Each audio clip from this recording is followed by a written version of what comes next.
We'd like to get started with our outstanding evening that we have planned. Please bear with me tonight. My name is Jim Harrington. I am the president of the Eldon Sports Hall of Fame. I welcome each and every one of you here tonight, and this should be a fantastic night. This is our 42nd induction banquet. This is the first time ever that we are Zooming, video streaming our broadcast. There's a green piece of paper on your table if you wanted to hook it up with somebody at home so they can stream this live. We had an outstanding job by Ben Erickson.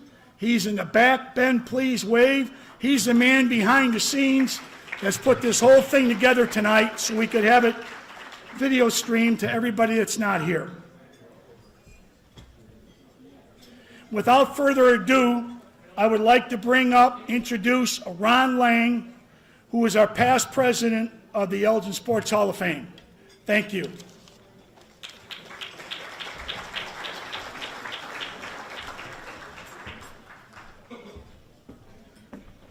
Good evening, everyone, to this great evening. You get to share together. Hopefully it'll bring a lot of memories for everyone. Since the last banquet 2 years ago, the Elgin Sports Hall of Fame has lost 4 individuals that had a very positive impact to this organization and to the city of Elgin. First of all, Roger Leonard.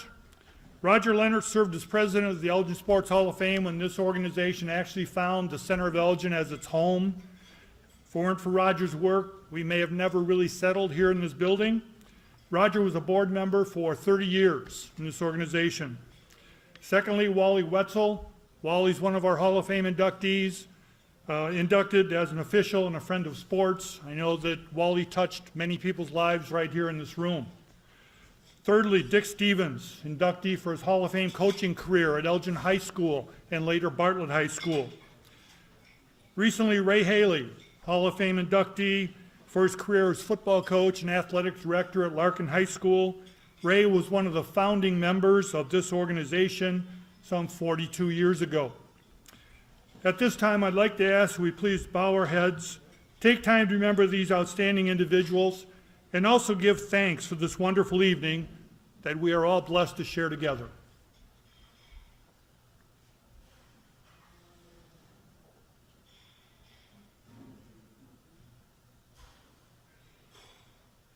Thank you, everyone. Have a great evening. We'd like to get started with our program tonight. We appreciate everybody that's here to enjoy this evening. I'd like to introduce the Vice President of the Eldon Sports Hall of Fame, Mr. Scott Mason, to do our business meeting.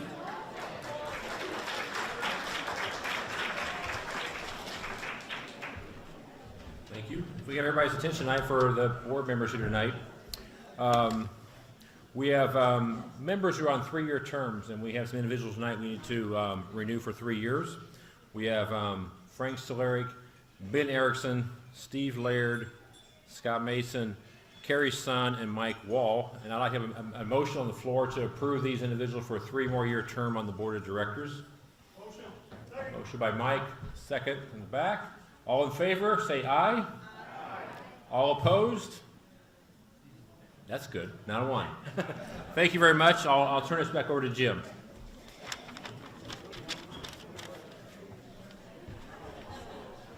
Normally, that's not how long our meetings are, but tonight that's the way it is. So we appreciate everybody's patience. We had to get through with that. I'd like at this time, this is the first time we've had catering made simple for our banquet. And I would like Greg Chantalucci, who's in the background, and Odea, please step forward and show them a little round of applause for the job tonight.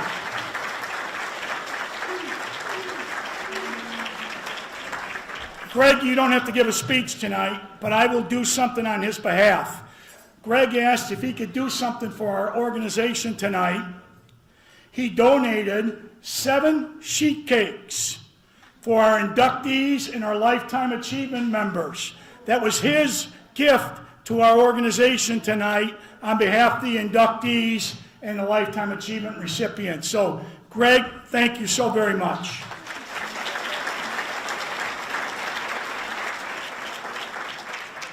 If you need his business card, he'll have a few in the back for you if you need any type of catering function. Before we get started, Pat Barnhart, would you stand up for a minute? If anybody is having difficulty reading the program, the print's too small, don't be embarrassed, raise your hand. Pat will walk around and give you a bigger copy with bigger spelling. We have about 20 copies for anybody that needs them. If you didn't bring your cheaters tonight or you're having trouble reading it, raise your hand and Pat will give you a bigger copy.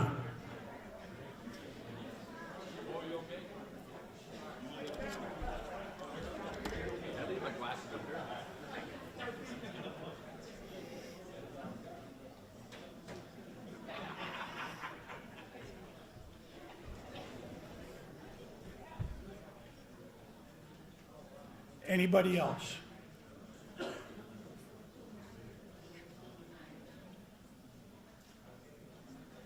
Okay, normally in a year of our banquet, we invite the scholarship recipients and the outstanding achievement recipients to this banquet.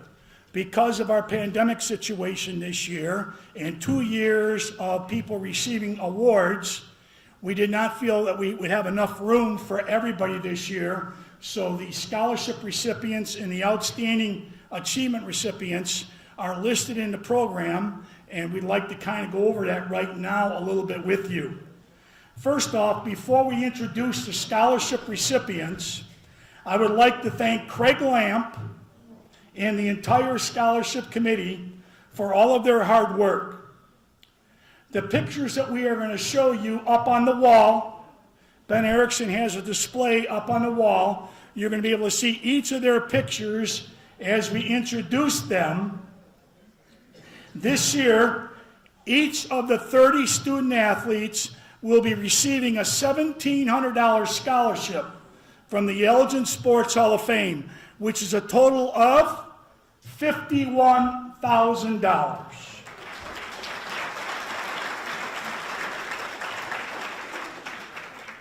Each of these student athletes either goes to a school in Elgin or a school outside of Elgin, but has an Elgin mailing address. They are picked by their athletic administration or overall administration at their school.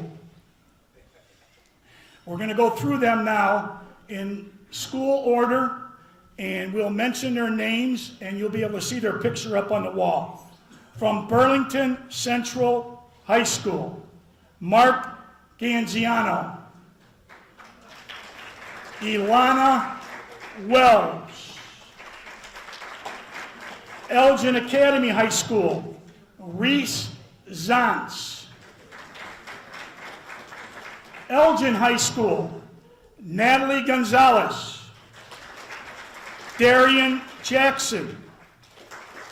Delphina, please stand. Delphina Jorgensen, she's here tonight. Please stand and be recognized. Jeffrey Lomax. And Noah Mack, and his parents are here tonight. If they would please stand. Noah Mack's parents and be recognized. Sabrina Moscow.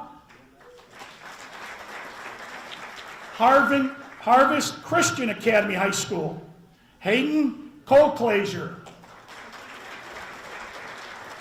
Daniel Doby,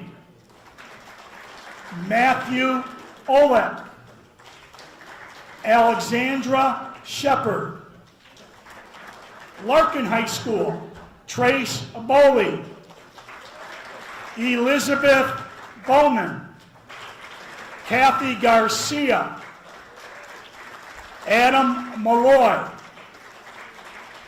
Trevor Madison, and Katie Turner. St. Edward Central Catholic High School, Mia Castro,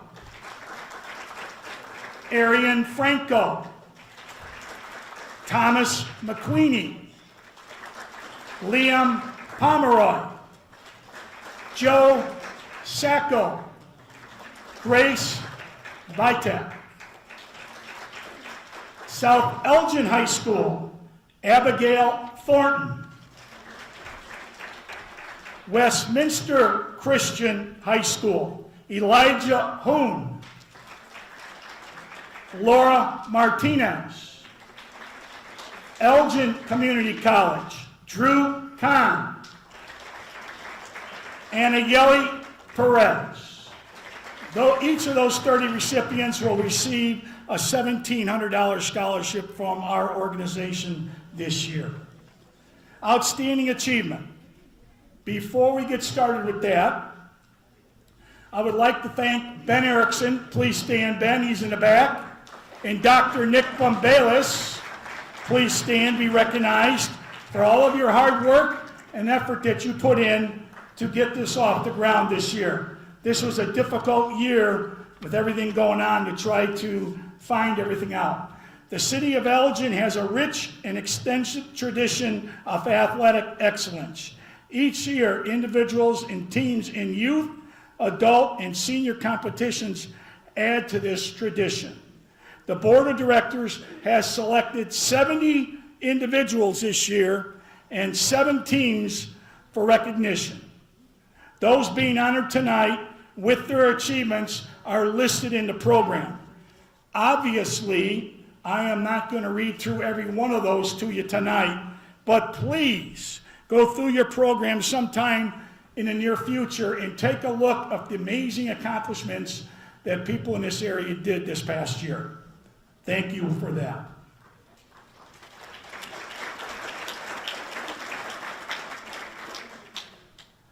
Next up, I'd like to bring Ron Lang back up to the microphone for a special honor.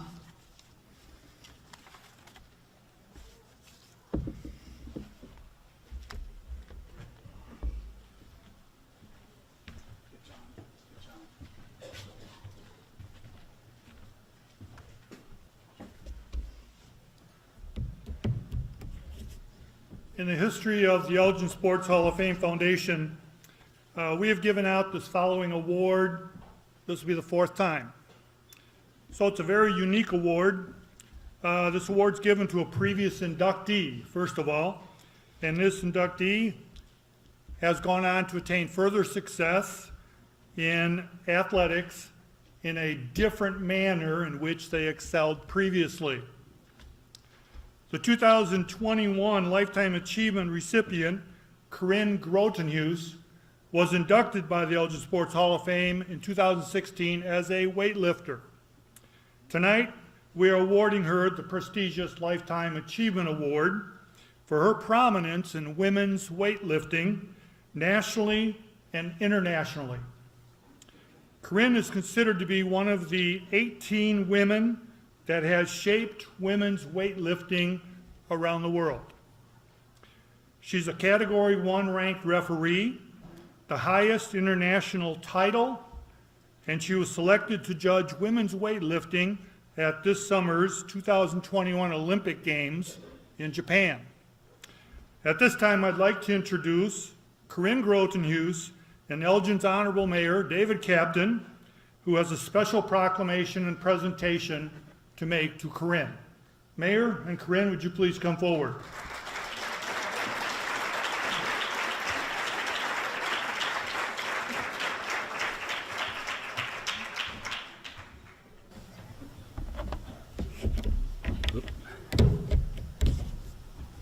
Thank you, Mr. Lang.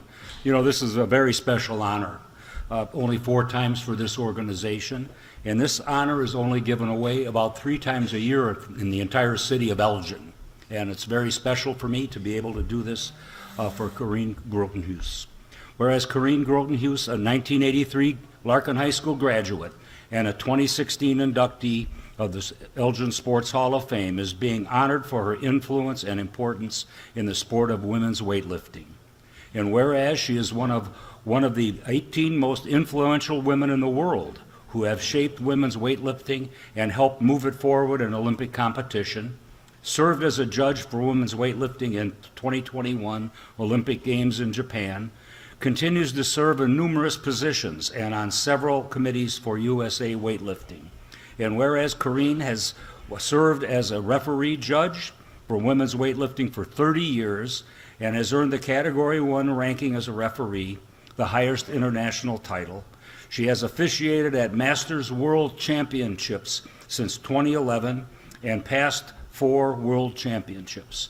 And whereas in 2018, Corrine was awarded the prestigious Maybell Rader Award for outstanding contributions to women's weightlifting, and whereas Corrine, a 10-time Master World Champion weightlifter, was inducted to the IWF Master World Hall of Fame in 2013, has set numerous records in the snatch lift, the clean and jerk, and total lift for different age groups in women's weightlifting, has won the Grand Slam in women's weightlifting by taking titles in the Nationals, World Championships, Pan American, and Master American competitions, has been named Best Lifter for her age and weight group multiple times at the Pan American Games, during which she set 3 records, and she has set numerous records at the Arnold Classic, Master Nationals, and the Senior Nationals.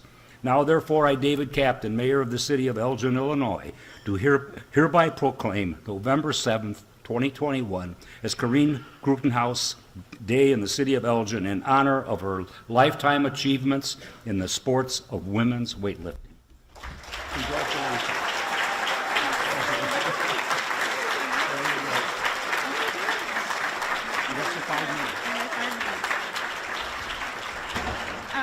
I am so honored. I don't even know what to say. Thank you. As a weightlifter, I was always hoping one day I could be inducted into the Hall of Fame, for the Elgin Sports Hall of Fame. And once that happened, I was so happy. And then this summer, I get a call from Ron who says, well, you're going into the Lifetime Achievement Award. You're going to get one of those. And I didn't know that existed. So I was at a weightlifting meet this weekend, and I flew home just to get this, and I am so honored, so thank you all. I think this is truly fitting. I started competing when I was 15, and just like most athletes, my goal was to hopefully compete in the Olympics one day. By the late 90s, before women's weightlifting became in the Olympics in the year 2000, I knew that my dream wasn't going to happen, so I needed to think of something different. So as long as I was still competing, I decided, well, if I can't compete in the Olympics, how about if I try to referee in the Olympics? This is a Lifetime Achievement Award. It's taken me 41 years, and I finally made it, and I went this summer. So I can at least say that, I mean, the Tokyo 220 Olympics was very different. I was in quarantine every day. I could only go from the venue to the hotel. I couldn't go to the opening ceremonies. I couldn't see other sports. It was strictly weightlifting. We made the best out of it. Even snuck out a few times under quarantine. But it was an experience, and I'm hoping I can try and be eligible again. I mean, I am eligible, so maybe if I can go to another one, that would be great. But I will have to say this, and we have a lot of corruption in my sport, and it's not at the United States level, it's at the international level. And here I always had my dream come true that this was going to happen this summer, and actually in February, we had a vice president on the international level who actually didn't want me to go. And it wasn't me personally, it was because I was an American. Because United States is very pro clean up your sport, pro anti-drugs. And this particular individual didn't want me there because I represented the United States, and we are trying to clean up our act. So I was very grateful to our CEO of USA Weightlifting and one of the former vice presidents who really pushed to say, no, Corrine deserves to be there. I have worked 41 years to get there. I've done so much for women's weightlifting, and when I actually had my credential arrive in the mail that said I was going, I knew it was true. So I'm on cloud 9, the fact that I got to go to the Olympics, and now to come home and receive this honor, I can't say enough. I thank you guys so much. I'm so grateful. So thank you.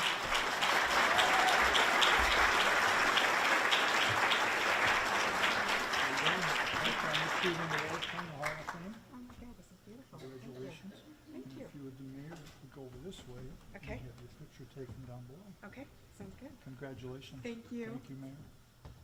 This is wonderful. Thank you. You're welcome. Thank you.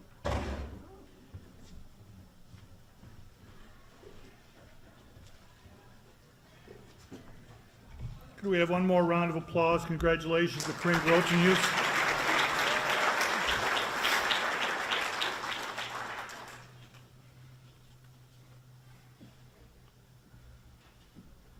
The Victor Massey Service Award honors Vic Massey, who epitomized service in the community.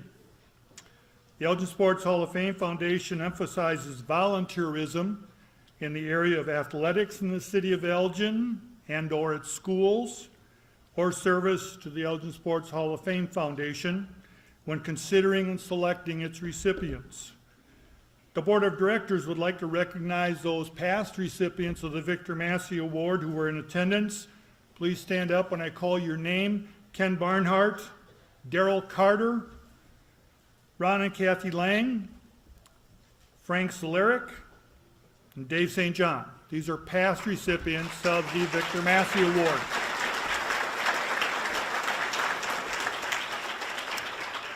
Tonight we are presenting two outstanding recipients. To present the first one, I'd like to introduce Carrie Sund.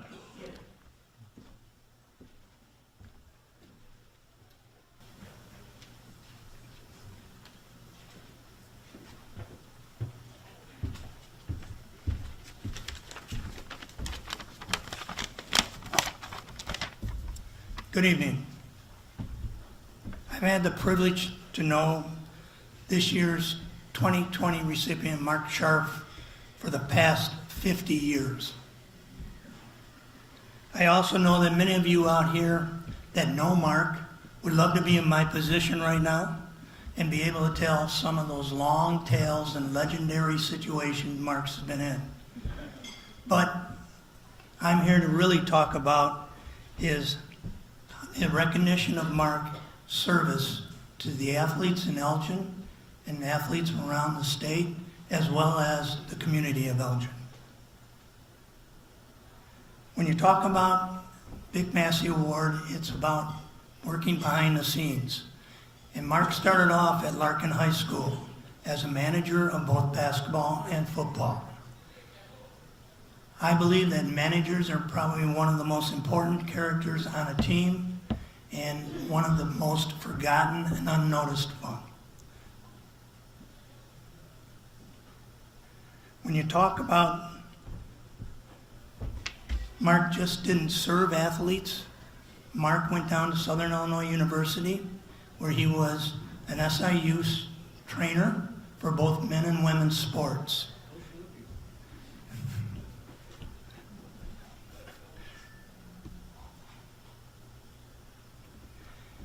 Down at Southern, that's where I met Mark when he was a trainer, when he spent all his volunteer hours in that training room. Like Vic Massey, many people didn't realize Mark also worked in radio and television. Vic would go around in the city of Elgin. He would do numerous high school basketball and football games, bring his crew wherever it was, and the crew was Vic Massey. When Mark was at Southern, he would work on the radio and television, and he would interview local athletes from this area, including myself, and talk to us on TV about where we came from and what our goals were.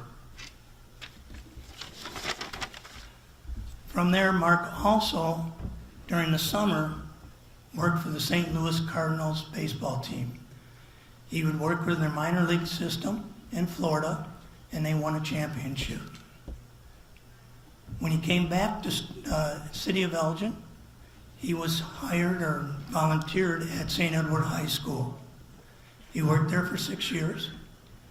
While he was at St. Edward High School as a trainer, he was one of only 2 people that I know of that were trainers in the northern part of the state. Having a trainer in the high school at that time was unheard of. In 1978, Streamwood High School had its first varsity basketball game. I was the assistant coach. Tom Yor was the head coach. We played at St. Ed's Thanksgiving tournament. Mark was there taping anybody's ankles that needed it, whether it was on St. Ed's team or anybody's team that was there.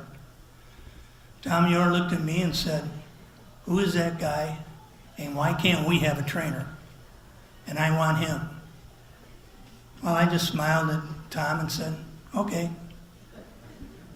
That year, Mark came over to Streamwood High School.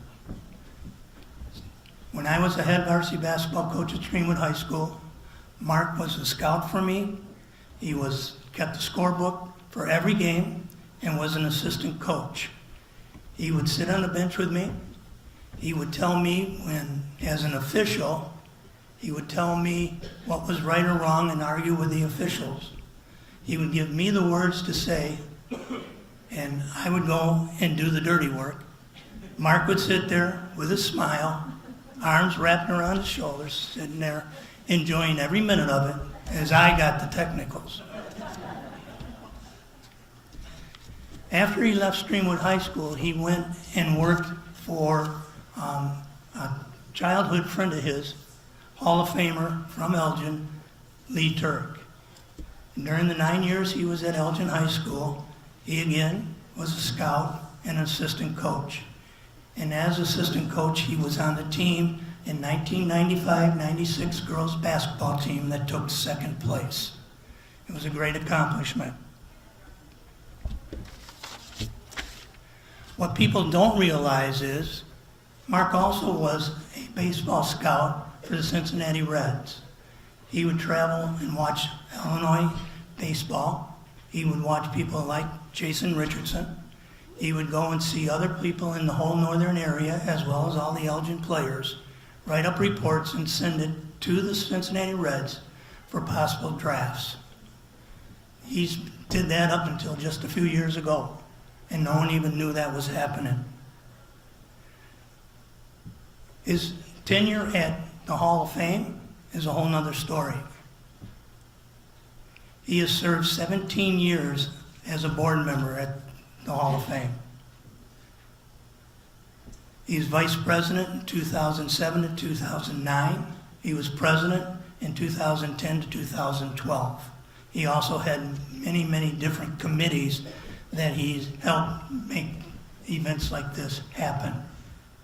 To sum it up, Mark in his lifetime has been a manager, a trainer, a scout, a coach, and a leader in this Hall of Fame, focusing on the community of Elgin and to the athletes that surround it. As a friend 50 years, who has benefited from his knowledge of sports, his help and safety in athletics, his coaching, it is my pleasure to introduce Mark Sharp.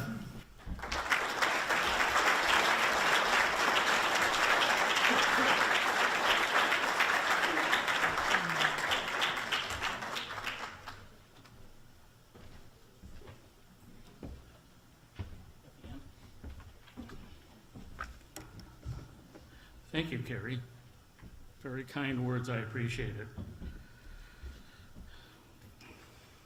it. Good evening.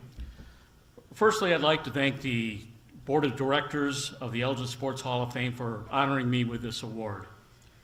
Anytime you are recognized by your hometown, it gives more meaning to someone like me.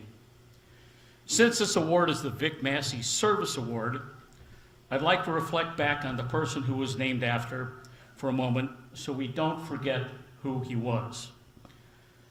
How many people here knew Vic Massey and what he did for our community, let alone the sports community? Can I see a quick show of hands of anybody who remembered Vic? Thank you. I'm sure he'd appreciate that. Vic dedicated his personal life for the betterment of sports in Elgin, whether serving as the Assistant Director of Parks and Recreations, expanding summer softball leagues, basketball leagues, or the newly formed Spartan Meadows Golf Course when that opened. Vic also made his mark covering sports on WRMN to the community of Elgin, covering Elgin High football and basketball games. Many Elginites gathered around their radios to hear Vic and Red Massey describe the games. Who doesn't recall the accurate description of those exciting games, home and away? He also worked at the YMCA Embracing Youth and YMCA activities. I vividly recall Vic escorting groups to Cubs and White Sox games. There he took time to teach me how to keep score the right way. To this day, I look over at people keeping score, and if you can believe this, to see if they are doing it the right way. The way Vic taught me, not surprisingly, not too many people are doing it right. Adding to my thoughts of giving yourself with service, it comes along with a family who have dedicated much of their lives within service groups. First, my grandmother, my wife, my sister, Sue, and she has outdone all of them. Right now, she's poking her husband, wondering if I'm making a dig at her. But a person I want to reflect on is one who hardly anyone knows, but did nothing but give of herself in her own way. She came to this country from Switzerland, knew no English, and learned it by reading the Courier News. For much of her life, she worked at the Larkin home. She also helped my family with many domestic duties, as well as babysitting for my sister and myself. She used to make by hand over 100 pairs of mittens for all the children at the Larkin home, protecting them each winter. One of the things she did with me while she was in our home was asking me to try on a pair of mittens with the excuse, "There's a boy just your size, I want to make it right." I took the bait every time.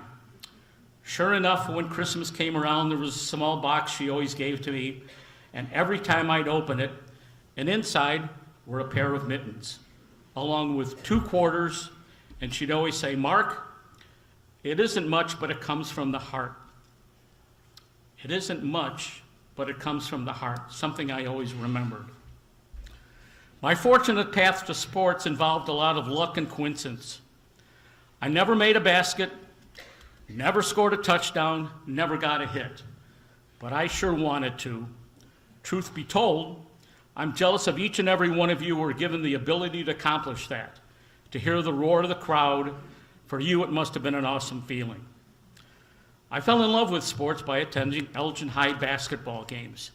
There was nothing better to stand in line in the cold weather to get the first tickets to run in and sit in the balcony, rushing to get that first row corner seat. I was lucky enough to be influenced by my mother at that time, who had season tickets and took me to the games. She was a true sports fan and wasn't shy about letting anyone know what she knew. Pizza cheese, I guess. I truly believe in all my travels into gyms across the country, nothing beat the atmosphere of games at that gym. Add to that the ratcheted up excitement of the insane rivalry after Larkin opened up. It was wild at those games and leading up to the games. Few may remember the pranks students did to other schools, to each other's school. Elgin would break into Larkin and paint part of the gym floor maroon, and a few Larkin students broke into Elgin High and borrowed the conference pennants that were hanging on the walls. So what do you do with someone like me who has no ability to participate? It started in 9th grade with a basketball coach and gym teacher, a guy named Kovacs. Gently gave me a handpiece from the Kramer Company program to become a trainer. At least he didn't laugh when I asked him about going out for the basketball team. It opened up a door for me to provide a service of taking care of basic medical needs for the Larkin teams and then being on the sideline or bench and part of the team. After high school, I thought those days were over. However, through a series of coincidence and a dorm mate, Tom, who was a best friend to this day, mentioned to the assistant trainer who had a connection through Sherman Hospital that I was on campus. At the time, Tom was working out as he was a professional baseball player. The assistant trainer, he told Tom to send me over because he thought I could help. Tom also showed me by giving someone a nickname, it could make them feel important and liked. He gave me one that stuck. Perhaps I gave you one and many others that I bestowed on players over the years. Well, I did get a chance to be a trainer there, and oh Lord, did it open up a whole new world to me. Here I was, just a kid from Larkin, working with great athletes and traveling with their basketball, football, and baseball teams all over the country, providing the service that I could to Olympic athletes, one who set a world record at the time in the 100-meter dash, as well as future major leaguers, and of course, the infamous Randy Bingaman. I loved being in the training room. It was my domain and my private one-on-one time, understanding the mental psyche of each athlete. They were much more open and vulnerable to talk to me in that setting. I recall one coach asking one of his high school football players how things were going with me as the trainer. He asked why. After a moment, he said, "I like him because he makes me think." I thought, yeah, it's working. That was one of the most satisfying compliments I ever received. Tom's dad, a successful IHSA Hall of Fame high school basketball and baseball coach himself, taught me good life lessons over Sunday night dinners at their family house. I picked up from him that you can look at sports as a microcosm of life, if you will. I saw firsthand racial incidents in that conference his team played in, and through my minor league baseball travels. There was one basketball game at a rival high school that chanted racial slurs at one of his players as he shot a free throw. Another one happened when I was in baseball. We stopped to eat at a restaurant, and two black players that were on our team were not getting their order taken until I moved over to their table and demanded service from the waitress. This was not an isolated incident, but one that profoundly made a lasting impression on me. It led me to the chance to work for the St. Louis Cardinals in the minor leaguers. I'm having one dinner one night with Ken Boyer, and after games having drinks with Joe Ducky Medwick. I had to shake myself. Another day I'm in the Cardinals training room with Lou Brock and Bob Gibson telling me to get off my rear and help them. Are you kidding me? This little guy from Elgin is working with these guys? Top off by knowing one of my athletes made it to the Super Bowl. Another one calling me the night that his team won the World Series, thanking me for not letting him quit. Least I forget the one who became a doctor and probably saved my life recently. Finally, I get to come home. I was privileged to help the St. Edward's High School. I love my time there, especially the bond that was developed with the athletes. Some have become lifelong friends.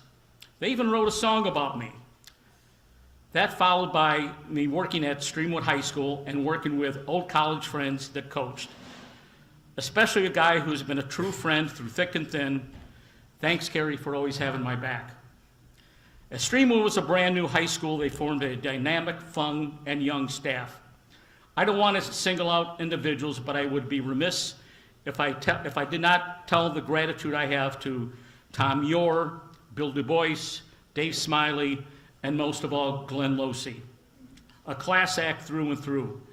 He tells stories to die for and an infectious laugh that would always make one smile. Plus, I found a longtime friend who was part of the Fourth Estate. Thank you, John. To top it off, the Elgin girls. Who know I'd fall in love with helping my lifelong friend, Lee Turek, who trusted me with the finest group of ladies he ever had. Yes, I've had a wonderful life in sports without my mother, who always encouraged me to find my place in the game. My wife, Liz, who allowed me to be me. And yes, folks, I outkicked my coverage getting her. Plus, she gave me a beautiful daughter, Katie, her great husband, Kevin, and now the joy of my pal, Johnny. What more can I ask for? All I can say to you is I'm able to provide my skills and service to me along the way. I hope you enjoyed it, the 2 quarters, and I hope the mittens fit. Thank you.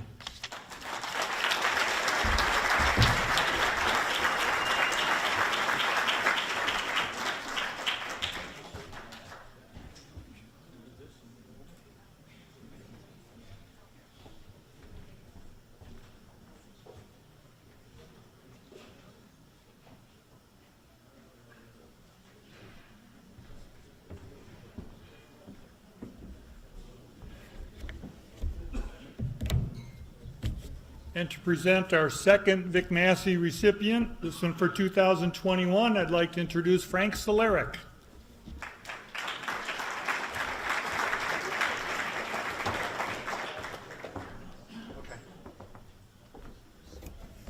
Thank you, Ron. I appreciate that. Unbeknownst to most of you, I didn't have a 50-year relationship with Patrick here. 91 minutes? Whatever amount of the time it was, okay? We can go from there. Most of you may not have ever heard of, or if you did, you didn't recognize it as the Elgin Youth Football League. Eons ago, right, Pat? And that eventually evolved into, or morphed into, the Pop Warner Youth Football Program. Well, this is the gentleman who brought it into being and is the grandfather of the Pop Warner Football Program here in the Elgin area. Why? And what did Pop Warner do? Well, let's put it this way. If Pat stood up here with me, we wouldn't be on the same team, because it basically put together kids of the same age and the same weight, so that a 6'6" guy who weighs 200 and some pounds wasn't going to play against a 5'8" kid that only weighed 140. So basically, you heard the term lightweights, heavyweights. It's really about what Pop Warner did. But it brought forth the ability for kids to come in and play youth football. And doing all that, you've probably heard the term, or the field, Ducky Drake. This is a gentleman who not only inspired the field, but also went through and handled the renovation of the old, what was it, locker room? Locker room into a concession stand. So that when you have football games there all day long, you know, you don't fall down because of thirst or hunger. And on top of all that, he raised funds for equipment, helmets, chest protectors and vests, and brought into being what is called the Little Scholars Program. Okay, the Little Scholars Program melded athletics with academics through Pop Warner. Because by that time, Patrick was also enabled to bring into the world, the Pop Warner world, the world of cheers, cheerleading. Didn't exist before that in the Pop Warner League. So since the mid-70s, Mr. Patrick over here, been instrumental with Pop Warner, handling all those taken care of, and has done one heck of a job in serving his community and the youth of Elgin football. I present to you the Vic Massey Award recipient, Mr. Patrick Sharp. Thanks, Frank. Very good. You can hold that, and I'm going to give you a pop when you get done. Okay.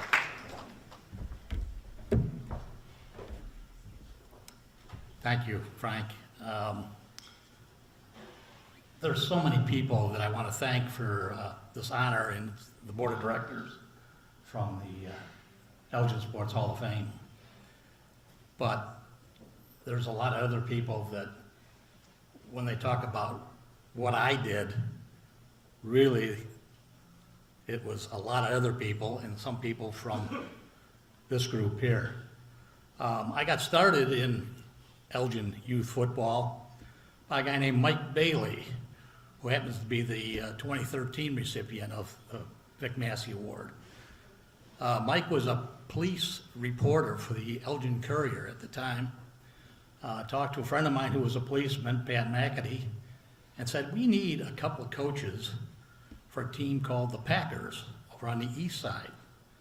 Well, at that time we had 6 football teams in Elgin. Actually 5. We had the Packers and the Rams on the east side, and the Redskins, Bears, and Vikings on the west side. And then we had good old South Elgin with the Cowboys. So we had a pretty competitive league. But as Frank mentioned, we had kids that were large, small, and there was a tendency for accidents with a big kid hitting a little kid. So by bringing in the Pop Warner program, we averaged out those weights. We put the two small kids against the small kid, the large kids against the large kids, and the heavyweights and the lightweights.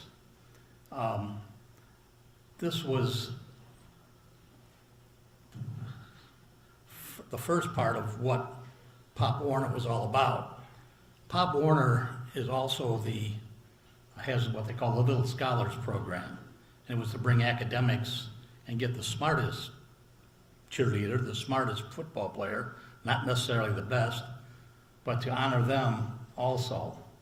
For those of you that don't know, Pop Warner, the directors of Pop Warner are the owners of, right now, the 32 NFL teams. So all the owners meet yearly in Philadelphia and sponsor a banquet much like this, but they bring in 50 girls and 50 boys from all 50 states and honor them with a banquet. So this is what I tried to bring, that kind of influence into Elgin so we can professionalize it a little bit.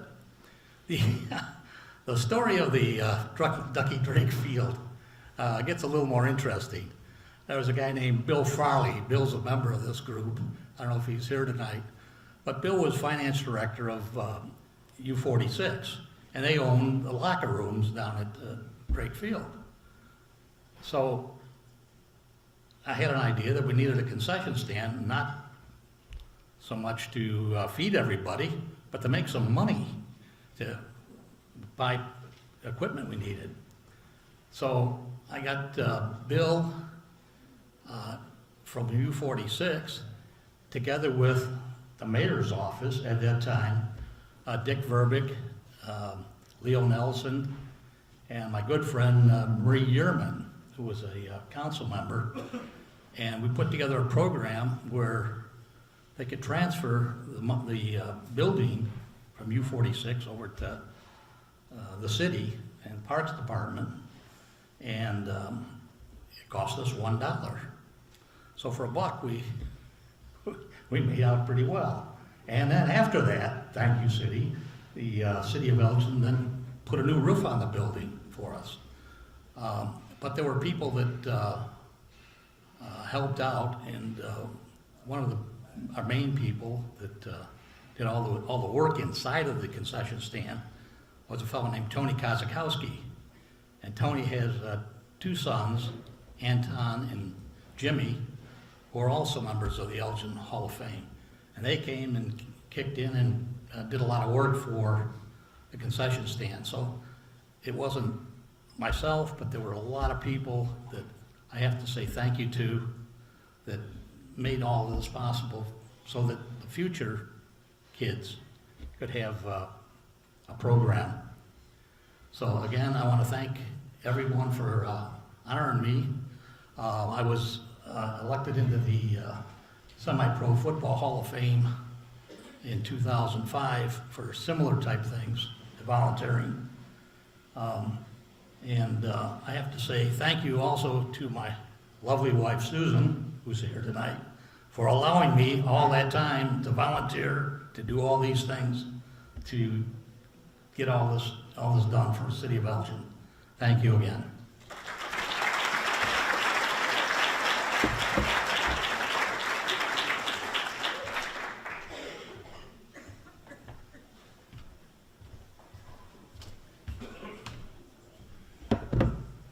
I apologize. I think there's a few smarter people in this room than me, but after you receive your award tonight, please come over to our backdrop and get pictures taken.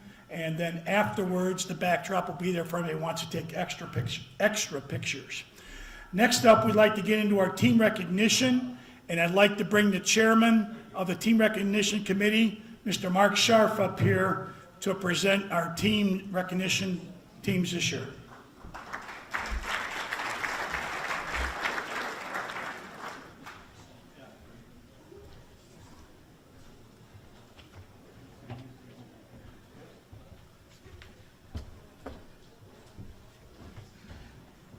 Hello again. Since 2015, we've recognized 13 special teams for the Team Recognition Award. The thinking back before that was that we had all these great awards.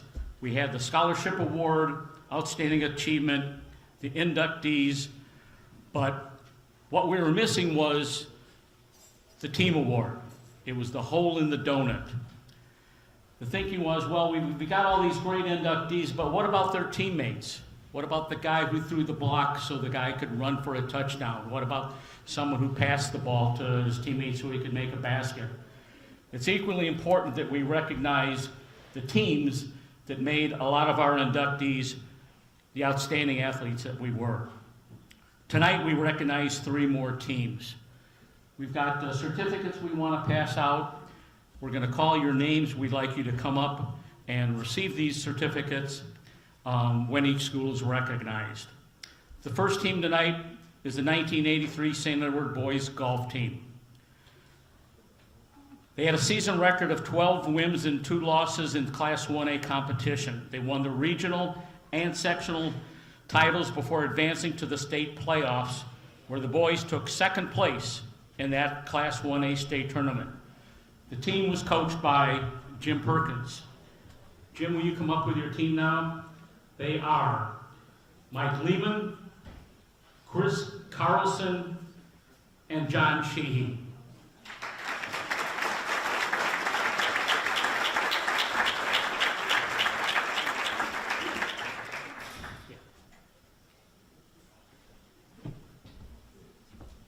Will you join us up here in front of the stage, please? And John, I believe you're going to speak on behalf of your team.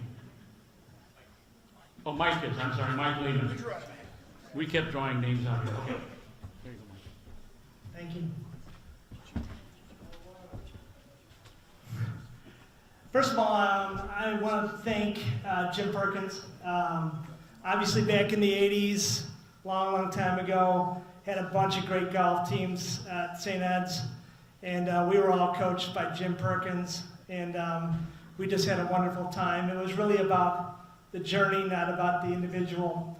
And this really was having a great leader like Jim Perkins to lead us each year.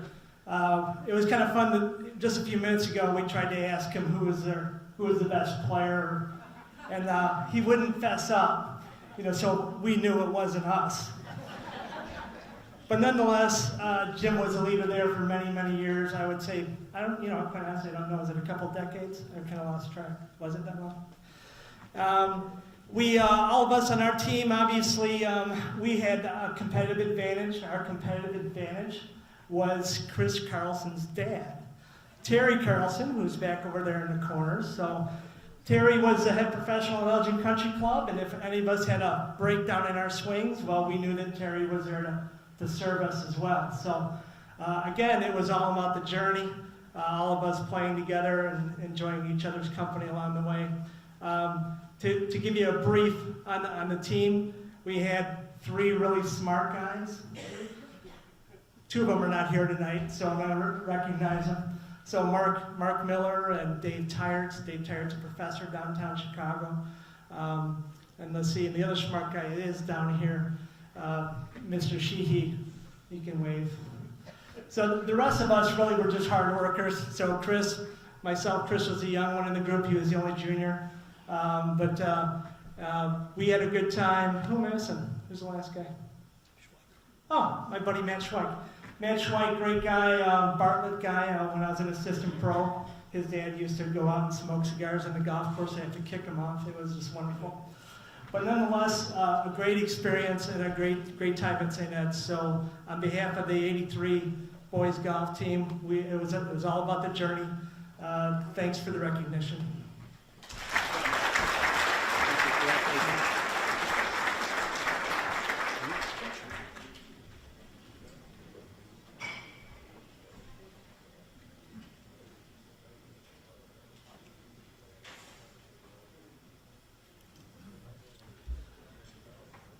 Our second team tonight, quite a special team, I think, the 1939 Elgin High lightweight football team.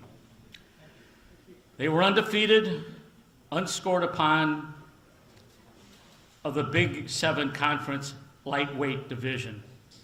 The team was 9-0 for the season and outscored opponents, as you can read there, 173 points to 0. Incredible. That's a defense that did not allow a single point. The team was coached by Elgin High Sports Hall of Fame inductee.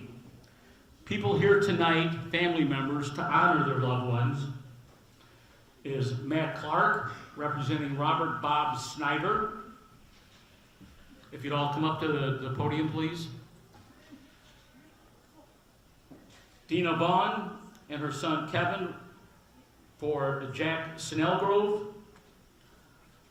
Also, Deanna and Kevin are here for her father, Don Wilshire, and Lisa Blazer Eby for her father, Webster Blazer. If you'd all come up, please.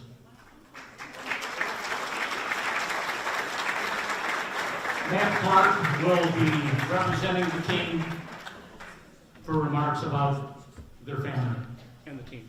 Go ahead. Thank you. Thank you, Mark.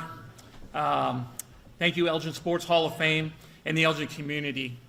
When I was asked to introduce the 1939 Elgin High School light heavyweight football team into the Elgin Sports Hall of Fame, I was honored. Even though I'm a proud graduate of Larkin High School, I will do my best to celebrate the maroon and cream tonight.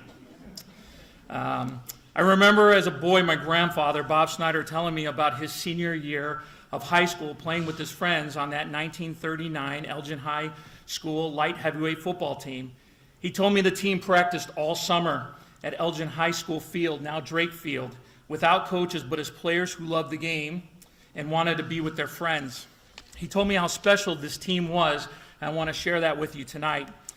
That 1939 Elgin High School light heavyweight football team was one of the most dominating teams, as Mark said, this city or the state of Illinois has ever seen.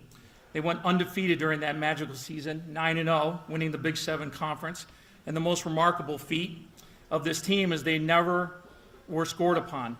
This team outscored the opponents 173-0. An accomplishment unheard of for any level of football, from Pop Warner to the NFL in any decade. They scored no less than 14 points per game. Everyone on this team was less than 140 pounds, but they had nicknames like Clipper, Demon Dave, and Nails. My grandfather said of this team, the desire to win was the most important factor in the success of the 1939 lightweight football team at Elgin High School. There were no stars on this team. Everyone played as a unit. After this magical season, these young football players faced the threat of war, a world war again, and many of them left to serve their country in the Pacific and the European theaters to restore freedoms for millions. Two team members made the ultimate sacrifice and never were able to celebrate with their teammates year after year. Herb Funk and Chuck Wagner were both killed in World War II. This team regularly met to relive that magical season until the last reunion and 65th anniversary in 2004, with 9 members of the 11 surviving teammates meeting together for one last reunion. All of them are gone now, but we are honoring them tonight. The roster of this historic team included the following members: Coach John Kraft, Coach Myron Myers, William Marlowe, team doctor, Kunt Hansen, team doctor, Tom Bonneke, Charles Wagner, Laverne Studebaker, Herb Funk, Muriel Gall, Jim Reese, Webster Blazer, Bill Clements, Frank Waterman, Darwin Kaiser, Elmer Steinman, Roger McDowell, Bill Schmitz, Tom Mole, Tom Kindley, Don Wilshire, Bob Connell, Lyle Hulth, Dave Duell, Bob Snyder, John Murides, Larry Nuffer, Carl Lindorfer, Roland Ekstrom, Jim Nessler, David Koch, Ken Lindorfer, Jack Snellgrove, Dale Ramph, Glenn Rung, Milt Ryan, Paul Schlee, Bob Becker, Art Mapes, Dick Reel, George Wendt, Harold Groman, Floyd Myers, Ray Eberling, Frank Bonneke, Ray Stetter, Bill Davis, Les Davenport. In a letter to Don Wilshire in 1960, a team fan said, the best of the 1939 Elgin High School light heavyweight football team, he said, that was the greatest team I ever saw in any sport anywhere. You boys had a spirit, a united determination, and pride that whipped all odds. I am honored, along with the other family leaders here, as well as my mom, Jill Snyder-Clark, and my aunt, Randy Peterson, that are viewing over Zoom, to honor these great players on this team.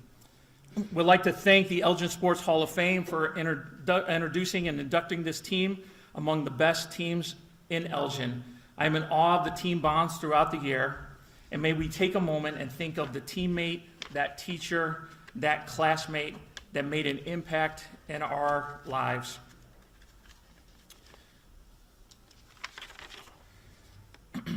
On behalf of the 1939 Elgin School Lightweight Heavy Football team members, we thank you all for this wonderful honor. Thank you. Nice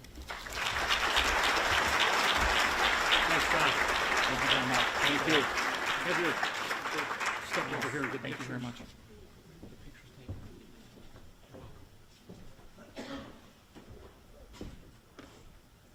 The beauty of listening to that names being called, if people in here were a lifelong resident like I was, a lot of last names that you heard growing up that shaped our community.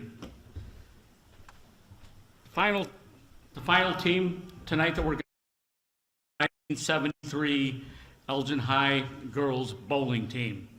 The 1973 Elgin Girls Bowling Team placed fourth in the IHSA tournament.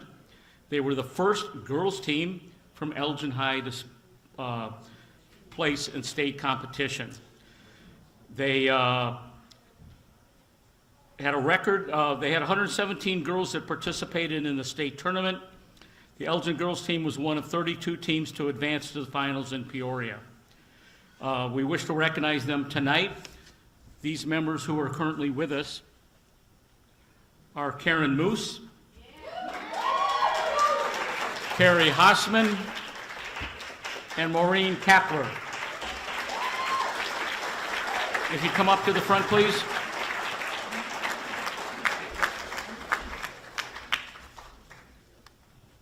Karen, I believe that you volunteered to speak for the team. You're on your way? Good, very good. Thank you.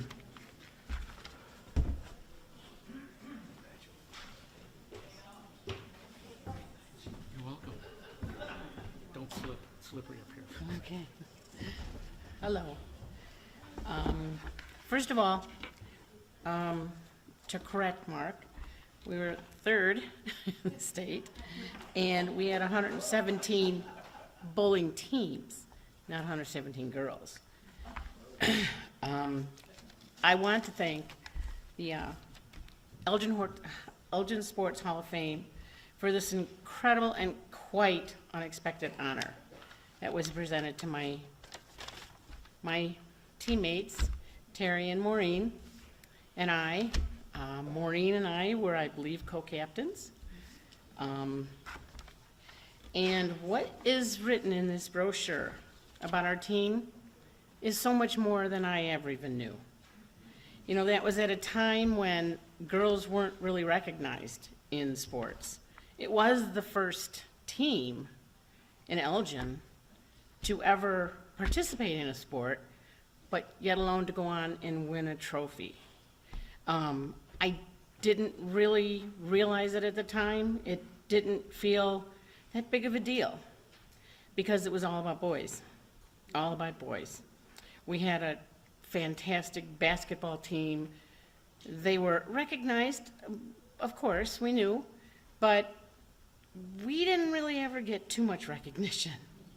And for us to do what we did, from our gym teacher who just took some of us out of her gym class and put a team together, what an honor for us to do what we did. I was, I want to thank my kids and my husband and my grandson for coming out tonight. That meant a lot for me that they thought enough to be recognized. And I have a whole table of friends over here who my daughter's friends with another inductee, Jason Richardson, but I thank them for their support. I love them like they're my own kids. And I think that's all I wanted to say. So thank you again so much for this incredible honor.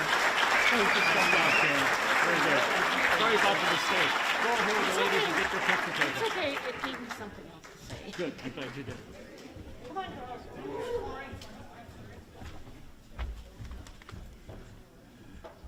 Before we begin the induction ceremony, I'd like to say two things. Number one, the Board of Directors would like to thank and congratulate all the inductees that are being honored tonight. Secondly, before we begin this ceremony, we'd like to introduce the past inductees that are here tonight to enjoy our ceremony. When I call your name, please stand until all the inductees are introduced, and please hold your applause until they all have been announced. Ken Barnhart, Terry Carlson, Corinne Grotenius, Jennifer Haley, Jim Harrington, Jeff Myers, Corey Irwin, Jim Perkins, Roger Smithberg, Dave St. John, Gus Vaughn, and vote. Congratulations to all of our past inductees that are here tonight.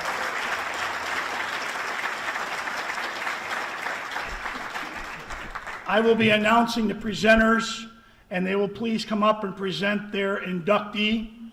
And remember to get your picture taken over by the backdrop where Bruce is at. First up, Steve Childs.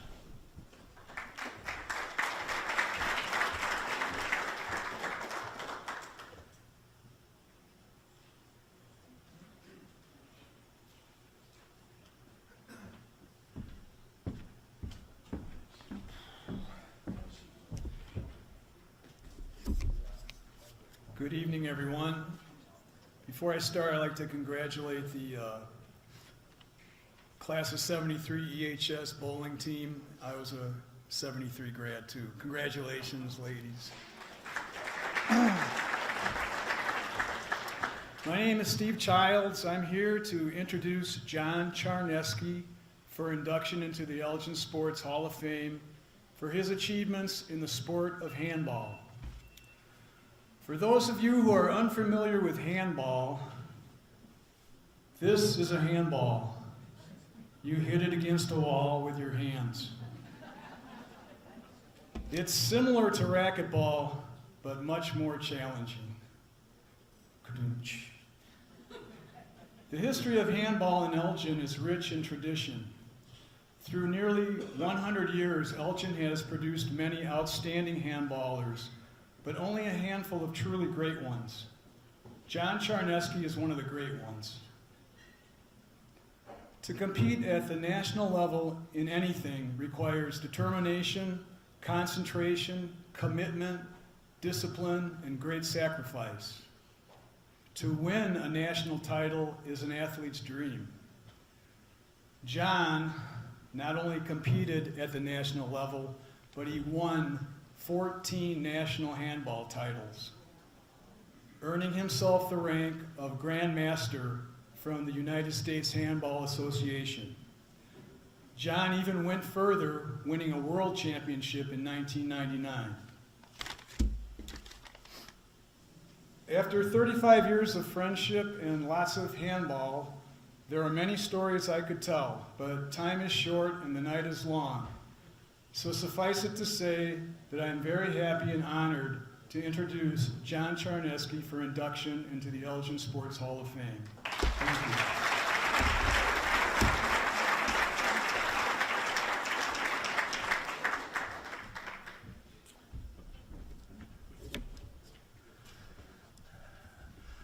few decades ago, I played 12-inch fastball in the Elgin League. And there was one player in the Elgin League that amazed me. Every time I watched him play, he would hit a ball that I have never seen even a pro player hit. It was on the line. Never a fly ball, but on the line. I'm the center fielder, and I knew right where he was hitting that ball, right to me. I didn't move a step. The ball came right to me so hard, it bounced out of my hand, and my first expression is, "What the?" And I'm not going to continue the word. And by the time I retrieved the ball, it was about 20 feet away. Now, keep in mind, he hit it that hard. And he's already in the third base. On the third base, while I throw the ball in. Anyway, I move on. 3 dentists built a handball club in Bloomingdale. And they were handball players. And I played at that handball club, and my game improved. Oh yes, I want to backstep a minute. This baseball player, I was told, was the best handball player in the area. And I wanted to play him. And I set up matches with him, never beat him. I played him again, didn't beat him. Played him again, didn't beat him. And every time I'd go, he was playing basketball before he played me. And I watched him play for a few minutes. He was the best basketball player on the court. I couldn't believe it. Then we played. And like I said, he beat me for I don't know how many games. But I moved on, and I played, did I just say this? 3 dentists opened up a handball court in Bloomingdale, and they built 8 courts. And when I played there, we got in a Metro League, all of Chicago, and we would travel all over Chicago and play different teams. And the 10 players were on the team, but 5 would play on a night. And we would, I just had to ask Steve, where was our furthest destination? It was Omni, Indiana. But we played at least 20 different teams during the winter, home and away. So anyway, I got to be a better handball player. And they had a regional tournament in this area. I was in the finals. And who was I against? This guy. And if you played handball or racquetball, you would know that a game lasts about an hour and a half. We played one game that lasted an hour. And I was ready to quit after that one game because it was the most extenuating, hardest handball game I have played even in all the nationals that I played in. It was about an hour and 10 minutes. I was ready to quit. This player went to the locker room, never came back for the second game. Never came back. And I was so happy because I was ready to quit and not play the next game. And like I said, he was known as the best handball player in the area, John Van Wambeck. So anyway, going on. Do I have 5 minutes or a little longer? Going on a little longer, we had a handball team at the kill shot. We had 2 teams. And John Van Wambeck made me a better handball player. But there's another player standing to my right, and you can look at him, a good-looking guy. He's the other player that made me a champion. And he would pick me up at my house like he picked me up tonight, and we'd play handball. But we had 2 teams at the kill shot. He played in the B League. He wasn't that good. And I played on the A team. But guess what happened? He kept playing me, and like I wanted to beat John Van Wambeck, he wanted to beat me, and finally he did. So he came up from the B team to the A team, and I'll conclude with this comment. We were the champion team of all of Chicago that one year. And like I said, we had 10 players on the team, but 5 would play on the same night. It would be 2 doubles and 3 singles. And the doubles would be 12 points. Number 1 singles would be 9 points. Number 2 singles would be 7 points. Number 3 singles would be 5 points. And you don't have to put your best players 1 through 3, you could put them wherever you want. But on this particular night, we put Steve Childs in doubles. He became our best doubles player on the team. And he pushed me, like John Van Wambeck did, to become a top handball player. But anyway, to conclude, and what I remember, Steve and his partner won the doubles. Our number 1 player lost. Our number 2 player lost. And that meant if we were going to be league champions, I had to win. And here again, it was the second hardest match in my life. And I won in a tiebreaker. And we were the league champions for 20 teams in the Chicago area. So I am happy for Steve Childs, because if he wasn't the best player in the area, he was for sure the top 3. And I thought I was at one time, but that all changed when Steve came on our team and played. So thank you very much. I don't play handball anymore. I can't raise my right arm any higher than this, and my knees are shot. But I have a garden. I enjoy working in the garden. I have 6 peach trees, 3 apricot trees, 2 cherry trees, and a mulberry tree. And that's one of my activities. And the other activity is I am getting serious on learning the Bible.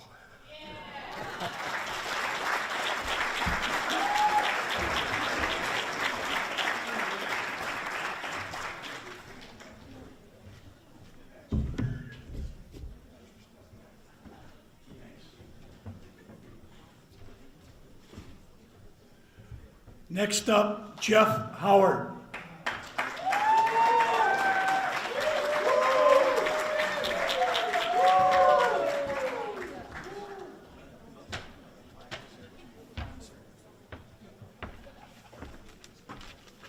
Wow, such anticipation. First of all, congratulations to all the teams and players that were elected tonight. Very impressive stats. So, I've been reminded by my wife multiple times in the last few weeks, the lovely and talented and former ECC standout Dee Howard, that this is not about me tonight, this is about Marcus. Not sure why she would tell me that. Apparently I have a knack for speaking a lot. Lots to say, 3 minutes. By the way, did a lot of people get letters from Jim Harrington that had in bold letters that you could only talk for 3 minutes, or is that just me? I don't know. Anyway, I'll try to do the best I can to keep it into the short time frame, especially when it's considering 2 of my favorite topics, basketball and Mac. We call him affectionately Mac for basically his entire life. I'm proud and honored that Mac asked me to present him tonight. We had quite a history together growing up. He basically had a ball in his hand as early as I can remember. He was destined to play based on the history of the family, both sides of us. The Mays-Leach history here. He's a 4th generation player at Elgin, and the Howards played a little bit too. He took a real interest at an early age. One of the things I was always impressed with was at a very early age, he would literally sit and watch an entire game with me. 2 years old, and constantly asking questions, and then eventually wearing out the hoop in our yard. I truly enjoyed working with him. He was totally committed, and as a dad who played, I couldn't have been more proud, and it was music to my ears. He had that passion that a lot of people don't at that early of an age. I could feel that he was going to be destined to be good. The committee, and I'm sure specifically Jim and Doc, had a lot to do with putting together a great summarizing story of his accomplishments. As most of you know, I could go deeply into a lot of his lengthy stats, but I'll keep it to just one. He was a winner at all levels. One of the stats that I just thought of was about a week ago was during an 8-year period from junior high to college, his won-loss record was 176-44. To me, that's very impressive for somebody that didn't win too often. Winning was all that really mattered to him. I think I underestimated, because of his quiet demeanor, how competitive he really was. One thing I didn't underestimate, though, was his work ethic. He was constantly working on his game, something that I preached to him at a very early age, and I've already started to with my grandson, Austin. Put in the work, and you're only going to get better. One of my favorite quotes was actually one of Jim's about Mac. He's one of the first ones in the gym and the last ones to leave every day. Early in his career, he was definitely more of an offensive player, but he became this lockdown defender starting his sophomore year in high school. By the way, I had nothing to do with that. If anybody that knows what I did offensively. His quickness, length, and athleticism allowed him to guard multiple positions.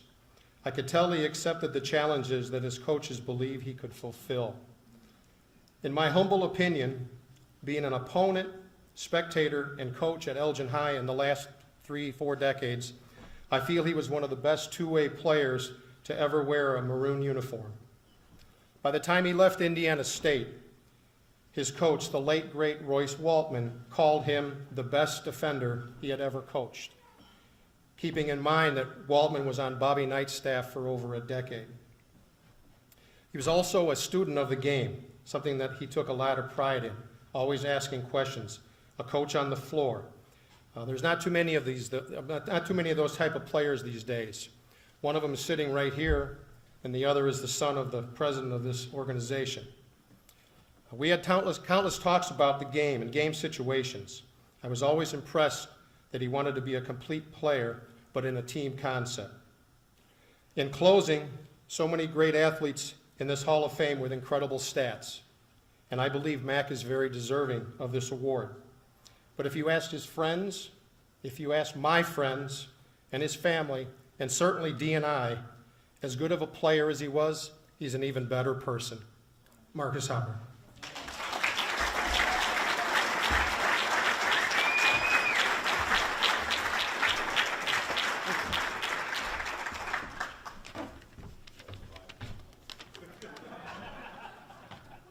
Not going to lie, I'm a little lost for words. I did not think he would stay within that 3-minute time limit. So I'm pretty impressed. Thank you for doing it. Let me start off. I want to thank the staff here and everyone involved in putting this banquet together. I know a lot of hard work goes into these type of things. So thank you for all the hard work and effort tonight. Congrats to all the inductees here, as well as the current Hall of Fame members, for all your accomplishments. I want to thank the Elgin Sports Hall of Fame Committee and the board and everyone involved in this process. Certainly wasn't expecting that phone call I got a year ago from my coach, but it's truly humbling, and I'm extremely honored to be here tonight. I was born and raised in Elgin. Many of you may not know, I actually lived on the west side of town until I was about 8 years old. Meaning that, of course, had I stayed there, I would have went to Larkin. Now, my mom, an Elgin High grad and cheerleader, and I would have been a fourth-generation player at Elgin High. My dad, a St. Charles grad and basketball standout. Larkin was out of the question. No offense to Larkin. No offense. But I'm not sure what the conversation was between my parents when it came to deciding where I was going to move. But I clearly know who won that battle. And a lot of battles before and after. So I want to thank all of the fans and supporters over the years, the media, Jeff Myers for all his great coverage of our team and myself. I want to thank my friends and family, a lot of which are here today. My godmother Sue, my godfather World for all their support. I was very fortunate throughout my career to have a strong support system, and so I really thank you guys for being here tonight. My dad mentioned I needed to thank my trainers. I was pretty banged up throughout my career, so Doc Nick, thank you for your taking care of me and keeping me healthy. The staff in Indiana State made their job a little bit more difficult because I was banged up a lot there, so I want to make sure I thank all of them. My teammates pushed me every day, day in and day out, helped me get better. We formed a bond that will last forever. I still keep in touch with a lot of those guys today, which I think is pretty special. I scored 986 points in my high school career. And I've had a lot of people say, you just missed out on 1,000, which would have been great to get in that club, especially at Elgin High with all the rich tradition. But I had the chance to play with three of the best players to come through Elgin High. Brent Gooden, Marcus Smallwood, and Sean Harrington, all 1,000-point scorers. And I'm sure not a lot of people can say that they played with 3,000-point scorers in their career. So I won 74 games in 3 years, set the school record for wins, made a state tournament appearance, which all translated to my career at Indiana State. And that's what mattered to me most. And I wouldn't trade any of it. I want to thank my coaches. I was lucky to have some great coaches at all levels, my dad being one of them throughout my youth career. The high school staff at Elgin High, the staff at Indiana State. Rick Ray recruited me to Indiana State, and my head coach, Royce Waltman, at Indiana State. May he rest in peace. In particular, I want to thank Jim Harrington for all he did for me throughout my career. He was a mentor, someone who not only cared about how I played on the court, but the type of person I was off it. So thank you, Coach. I want to thank my parents, Dolores and Jeff Howard. My biggest supporters. I know there's a lot of sacrifice, a lot of trips, a lot of driving, practices, late nights. I'm going through that now with my kids, so I know I know what you guys went through all those years, so thank you guys. Like my dad mentioned, he put a ball in my hand at an early age, taught me a lot about the game, coached me. My mom was my probably biggest cheerleader, biggest supporter. I'm sure some of you guys heard her at the games, cheering for our team or yelling something at the referee. So thank you guys, I love you. Last but not least, my beautiful wife, Angelo, and my kids, Gianna, Austin, and Chloe. Thank you guys for being here. I know you guys didn't get a chance to see me play. There are some YouTube videos if you want me to. They haven't asked me to pull those up. I'm kind of wondering why that is, but maybe they'll ask at some point. We can watch some games. Thank you guys for being here tonight. It means a lot. This is the second banquet for them in the last few months, so I know they're kind of asking me why we keep having to do this. So I swear this is it. This is the last one, I promise. Thank you guys. Last thing, I want to leave you guys with a quote I heard the other day that I really liked. You're obviously left with a lot of different things when you're done playing, injuries being one of them. My knees and back are pretty shot. But Joe Kim Noah said, when you're done playing, you're left with your memories and your friendships. And I definitely gained an abundance of both. Thank you.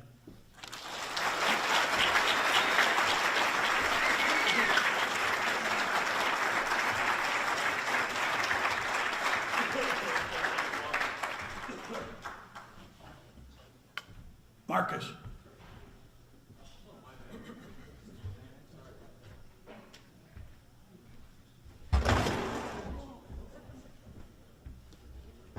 Sorry, Ben.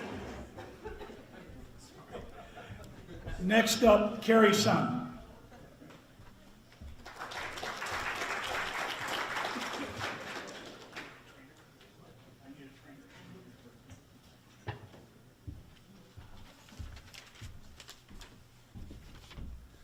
Hello again. John Lobauer, a 1953 graduate of Elgin High School, is inducted into the Elgin Hall of Fame for football. John was a three-sport athlete. In football, he played offensive guard and defensive linebacker for 3 years. He was named to the Big 8 All-Conference team as a guard his senior year. In addition to football, he also lettered in wrestling and was a 300 hitter on the baseball team. For his achievements, he was named Elgin High School's Athlete of the Year in 1953. John attended Northwestern University, where he played offensive guard and defensive linebacker for 3 years under the legendary coach Eric Parsegian. He was selected to the Big Ten team in 1956 and was named as one of the top linemen in the Midwest by Football Magazine. Later, John was named on Coach Emory Ebert's all-time football team at Elgin High School and on the Daily Courier News all-time EHS football team in 1969. John was unable to attend tonight, but he did send a brief message to the banquet, and it reads, "I am thankful to Ron Lang and the Sports Hall of Fame for this honor. Having not resided in Elgin for over 50 years, I still have fond memories of growing up in Elgin, of Elgin High School, and the coaches that influenced me. Thank you to Marshall Friedman for his support and friendship. He spent many hours putting together information from the nomination and continuing unwavering support on my behalf. I also would like to thank Ron Wiesner for his endorsement supporting the nomination. Sincerely, John Lombard." John, I know that you are watching this from your home, and the Hall of Fame would like to congratulate you on this well-deserved award. Thank you.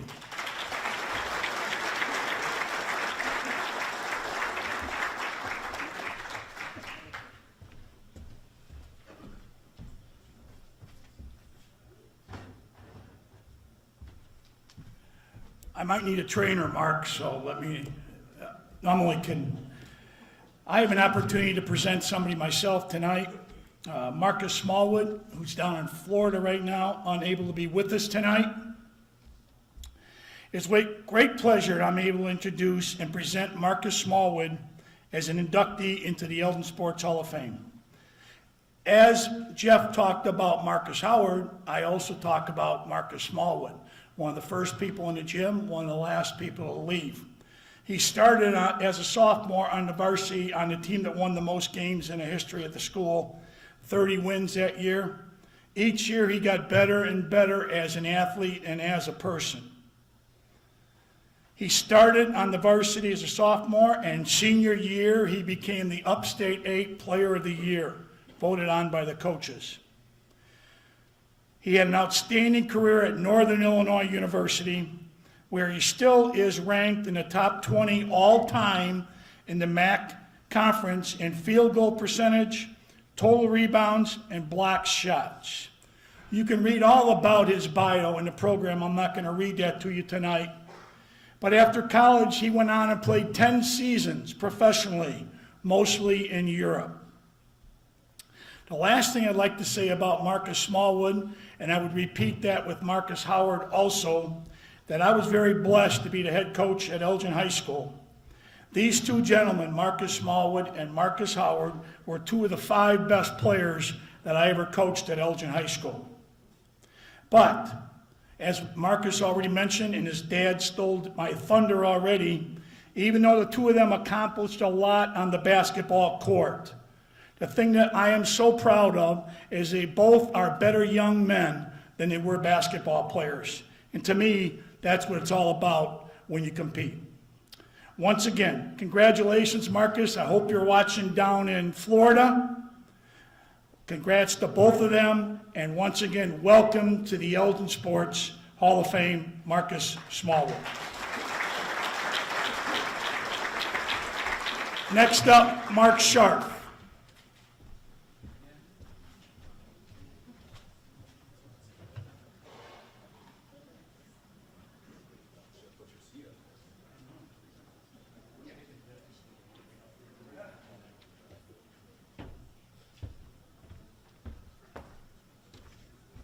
Yes, he's back one more time.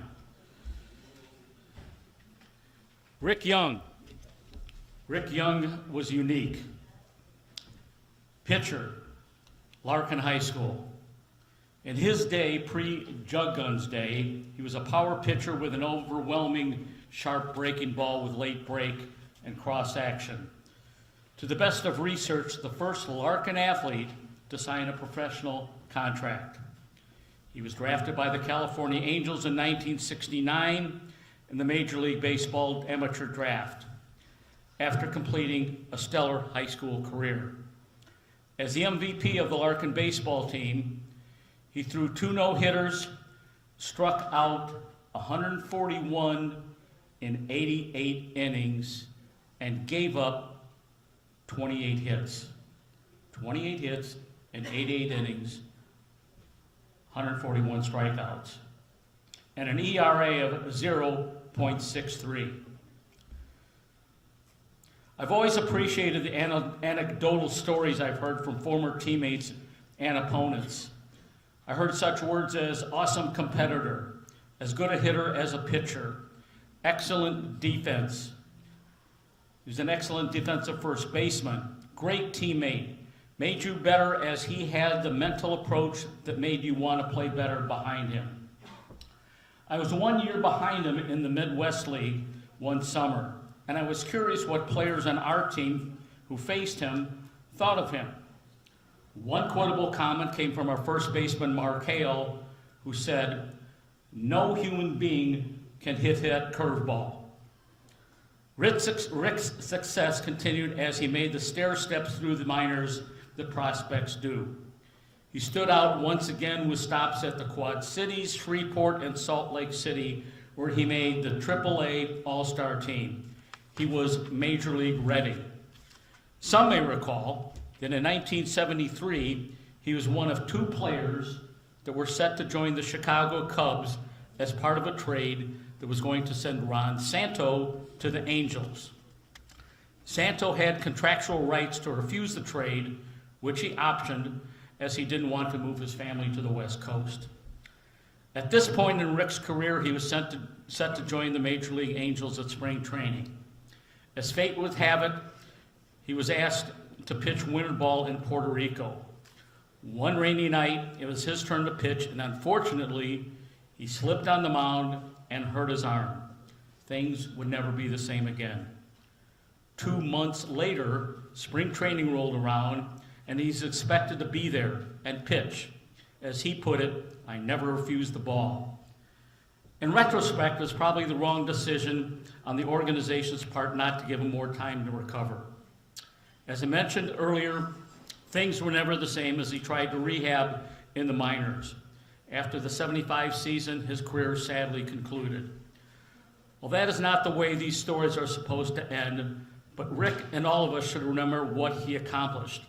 One of the best pitchers in the history of the city, and a flock of teammates that had admired his competitive spirit and were proud to play behind him. Rick Young, you've made your family proud. Welcome to the Elgin Sports Hall of Fame. I'm pleased to accept this honor on your behalf.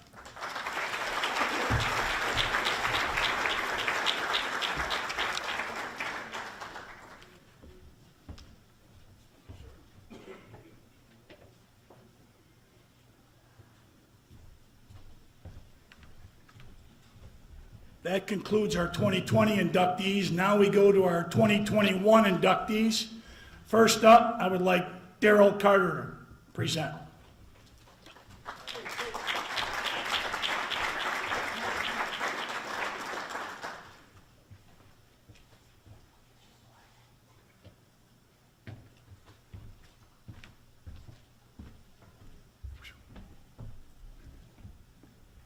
Good evening. So I'm Darren Carter. If you've been around Elgin and sports, I'm D. All right. So I'm here to introduce my son, and it's a great honor to introduce him. I'm not sure he had a choice but to pick me, seeing how both his sisters got inducted into the Hall of Fame. They picked me. He lives around the corner. We babysit his kids all the time. But it is an honor to be inducted, all right? I'm not going to go through his bio. You got that in front of you. You know, but there was a time in Darren's life, a couple times in Darren's life, I was really worried that he could make it to this point. I remember one time we were living in Sunset Park. We're down in the basement watching TV, big screen, 28-inch. That's what big screen was back then. All right? We're watching a basketball game, and Darren's playing with this little, like, pellet gun. All right? I'm watching him, and he's looking down the barrel of this pellet gun, and he actually pulls the trigger. All right? Now, that's the first sign that he's really going to be an athlete, because he got out of the way. All right? But being the loving dad that I am, I asked him, you can't be that stupid, can you? All right? Then the second time I was really worried about it, we had just started the Junior Royals. All right? We were playing in a tournament in St. Charles. And while the Elgin-Larkin rivalry is a rivalry, we all hated St. Charles, especially back when it was one St. Charles. Mo, you were long gone by then, but all right? We're talking to little kids and everything. And Brad, I think, was at this tournament. It was a 7th grade tournament, 7th and 8th. We're playing in St. Charles for the championship game. And St. Charles had this big-ass trophy for the winner and these little things for second place. All right? And, of course, St. Charles had their refs. We took second place. All right, so after we got our trophies and everything, we're starting to walk out. Darren takes his trophy and just chucks it across the court on the floor. And I'm the coach. You know, I got to react to this. And I said in my fatherly tone, if you don't go pick up that trophy, you will never play basketball ever again in your entire life. So you know what he did, right? He obviously went and got that trophy, all right? But that was the kind of attitude, the athlete that he was and everything. And you also see in your bio that he went to 3 different colleges, and a lot of people think that was for actually basketball. Well, it wasn't. He was chasing Claudia around, all right? It took 3 colleges for him to finally, get her to say yes and marry him, all right? And then he could settle down. But Darren's always been a really good athlete, one that hated to lose, all right? But one in the hating to lose, always willing to do the work to win, all right? And that's what you see right now in his coaching at Larkin, all right? He doesn't expect anything more of the kids than what he would do himself. And I think that's what has helped make Larkin a very good basketball program and the best program right now in this area. And I think by the time he's done, he's going to be the winningest coach in Larkin history. That's provided he keeps me as his assistant coach, all right? Ladies and gentlemen, I present to you Darren Carter.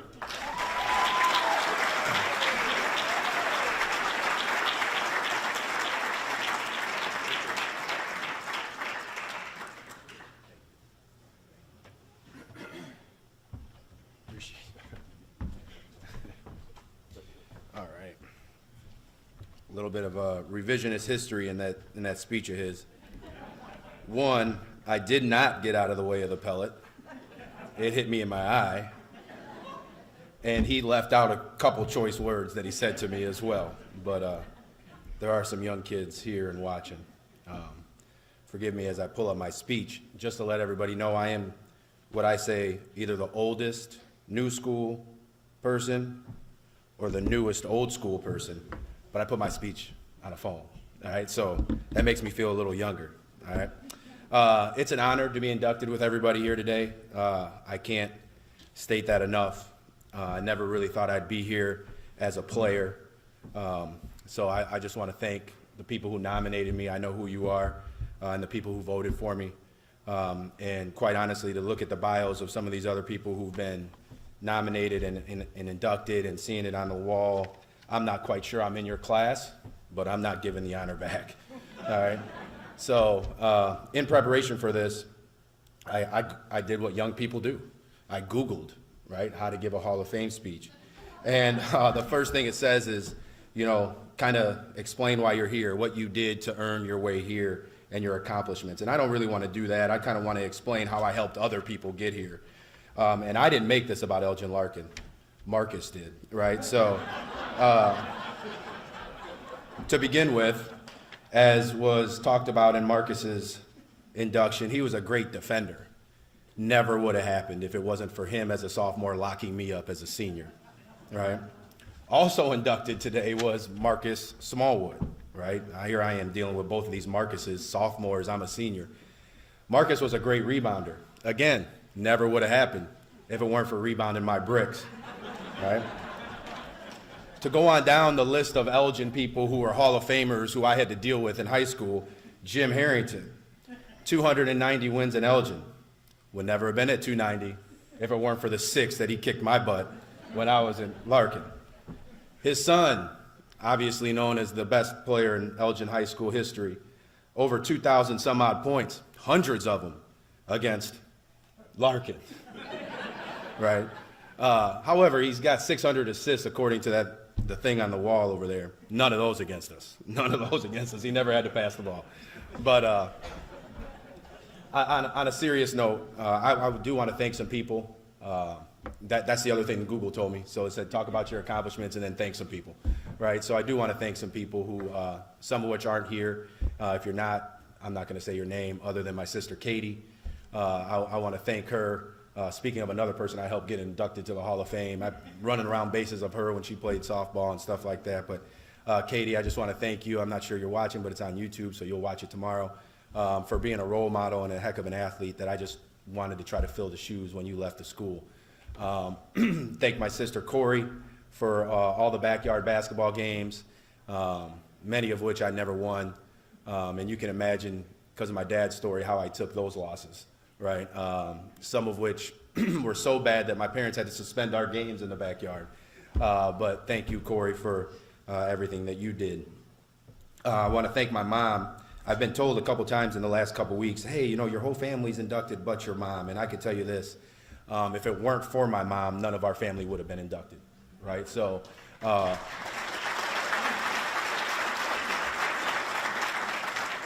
while you might not be informally mom, you are informally multiple times, all right? I want to thank my wife, right? Because, and you're like, why well, I usually thank him as wife?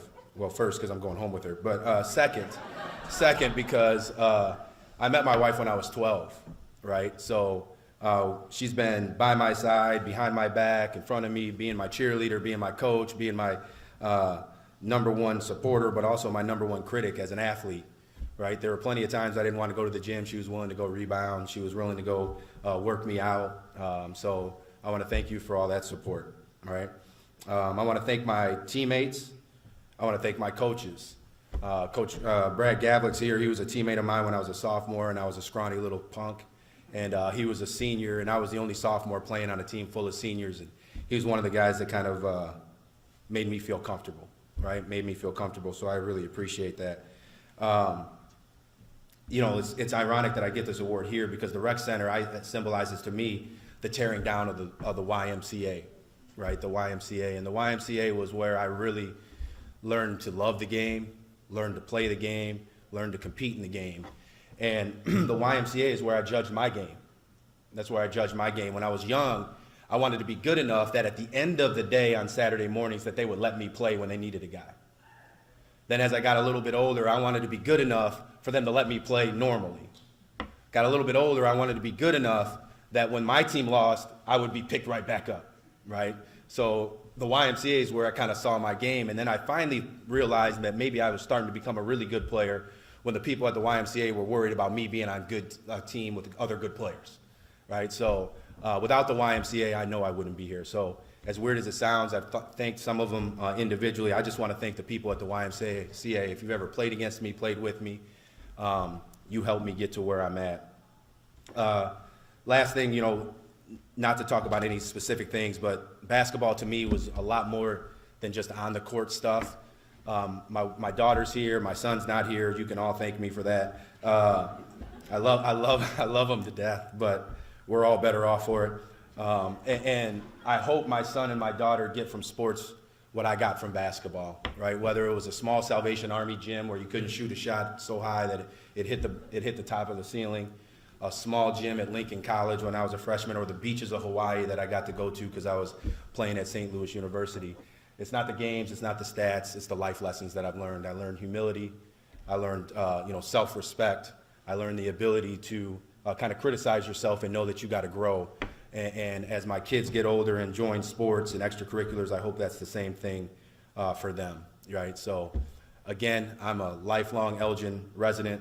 I'm back in the city doing things because I love it here and it's in my bones. I cannot express to you enough how grateful I am for this honor.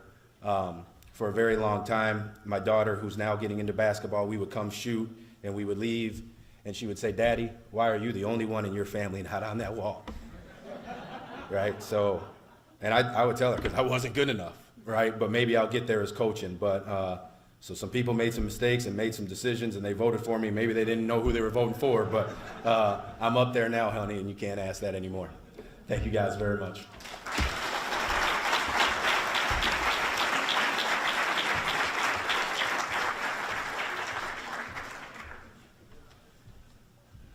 Next up, John Rackey.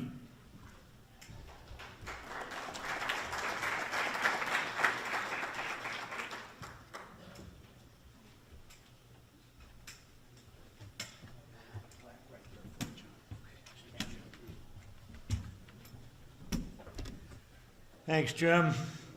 Hello, everybody. It's good to be back here at this banquet, isn't it? We sure missed this last year, and it's really been sitting here tonight thinking about how good it is to be back here in the Heritage Ballroom at the Edward Schock Center celebrating 42 years.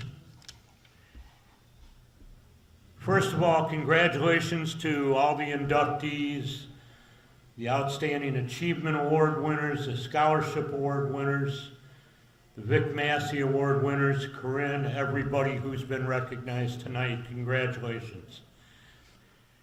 When we get done, I've just been told they're going to open the, they're going to open up the gym, Darren and Marcus, one-on-one, but then I'm telling you, the winner's getting her butt kicked by Corey, so. And Ben's filming it all, too.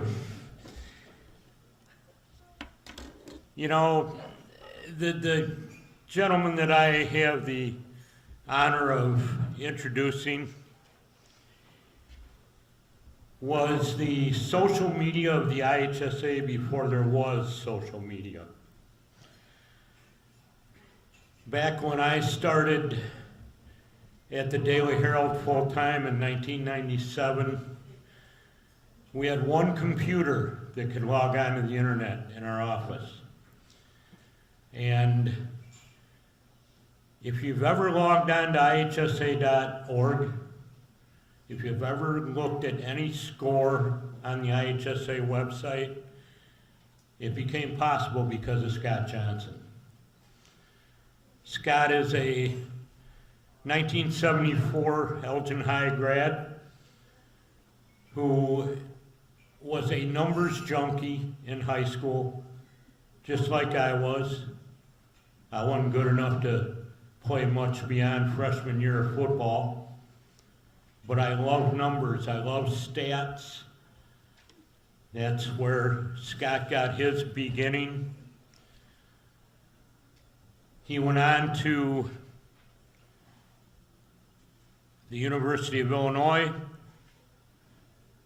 and eventually he became recognized as one of the most influential technological innovators among anyone who worked for a state high school association in the country. Think about that for just a minute. And even today, there is not a website devoted to high school sports in any state in this country that can hold a candle to IHSA.org. And that's because of Scott's innovation. He built the website. He served as an executive he served as an editor of the IHSA souvenir programs. Any state final event that you went to, basketball, football, baseball, soccer, doesn't matter. Scott edited, put all those programs together. He has run the state chess tournament for the IHSA since 2002. Other publications, other projects. He was always a very busy guy. But one thing I can tell you from a personal side about Scott is that he never, ever did not have a minute for me, for you, for anybody who needed to know something, whether it was about the IHSA or one of his real pet projects, the Elgin High School basketball record book, which he maintained. I'd say, I wish I do still have it somewhere. It's in a box somewhere between here and Iowa. This thing had every single box score of every single basketball game Elgin High School ever played from day one right through the time that he got a little busy and had to give it up around 2000. Think about that, about 100 years of box scores, 100 years of records. And when we decided to put together a special section on the 100th anniversary of Elgin High basketball, that would not have come together without Scott.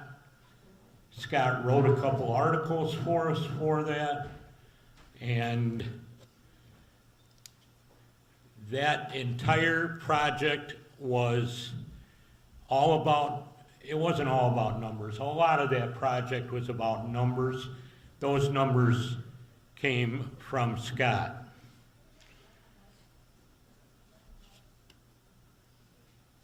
Scott's unofficial title is IHSA historian. He moved on through his career at the IHSA and wrote a book called Once They Were Giants. Anybody who's got a few years on us knows what Once They Were Giants was all about. 1952 Hebron. Wrote that with his wife Julie. I still have the VHS videotape of that 1952 team. I don't have a VHS player anymore, but who does? Except for Mark Sharp. I don't know if you've ever seen the book called 100 Years of Madness. When I moved recently, I had to have a separate box for that book because it was so thick and so full of information. Scott wrote that. Another book that Scott wrote that not many people know about is called The Association Works. And I'm about halfway through it now because I don't get a whole lot of time to read. It's about the history of the IHSA and how the IHSA started. Scott's received a couple of other awards over the years, including from the National Federation of High School Associations. He was inducted into the IBCA Hall of Fame recently within this past year. But I know that what's going on here tonight is very near and dear to Scott. So without further ado, please let me introduce for induction into the Elgin Sports Hall of Fame, my good friend, Scott Johnson.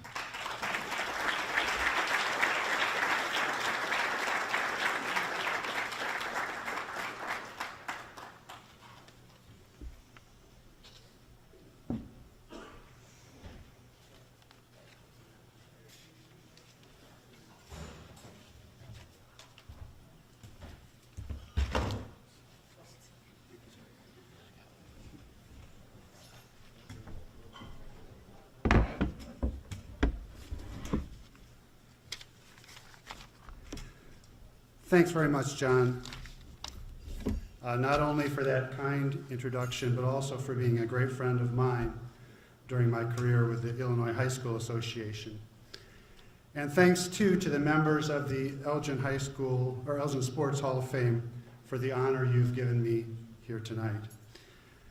And thanks to my wife, Julie, my high school classmates, Dave, Mark, Sue, and Dolores, and to all of you for being here tonight to support the award winners and the inductees, and congratulations to all of you here tonight.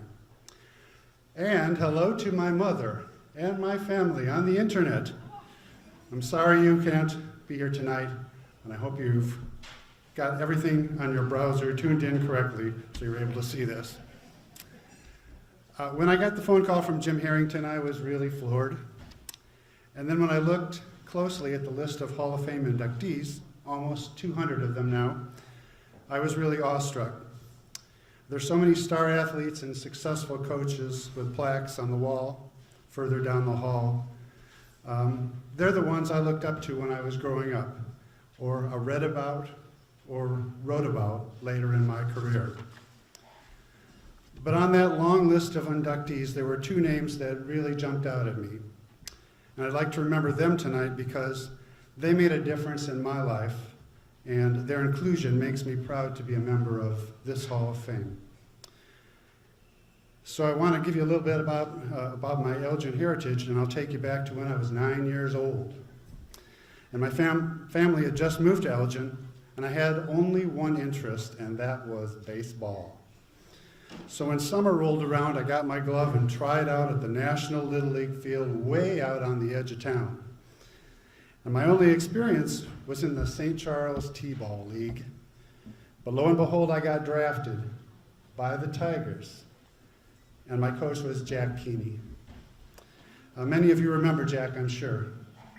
He owned the sporting goods store downtown. And from his biographical sketch, I found out that he was a semi-pro baseball player in his day. But we didn't know that. To us, he was just Mr. Keeney, coach. And he was a great coach. He taught us how to bunt, taught us how to hit the cutoff man for the relay, taught us how to execute a rundown play, making sure to drive the runner back to the previous base. And you know, those are things that Major League players could use a lot of help with these days. And he made the game fun. Every player was assigned a nickname, preferably a one-syllable word with a lot of attitude like cleat or spike. My buddy Brad Palmer was Pug. Barry Hinch was Legs. And I was Stretch Johnson. It was glorious, and I was hopeful that I might get a girlfriend from having a nickname. So 2 years later, I moved up to the Major League Division, and I was still on the Tigers, and Jack was my coach again, still teaching those fundamentals. But Barry Hinch was gone. Traded, I guess, so now I was Legs. And I forgot, Jack Keeney taught me how to throw strikes, which is very important in a Little League. And although I was mostly a first baseman, I pitched the championship game. And I still have that ball with Jack's signature on it to prove it. Thank you, Jack. The other Hall of Famer I want to remember is Frank Termini.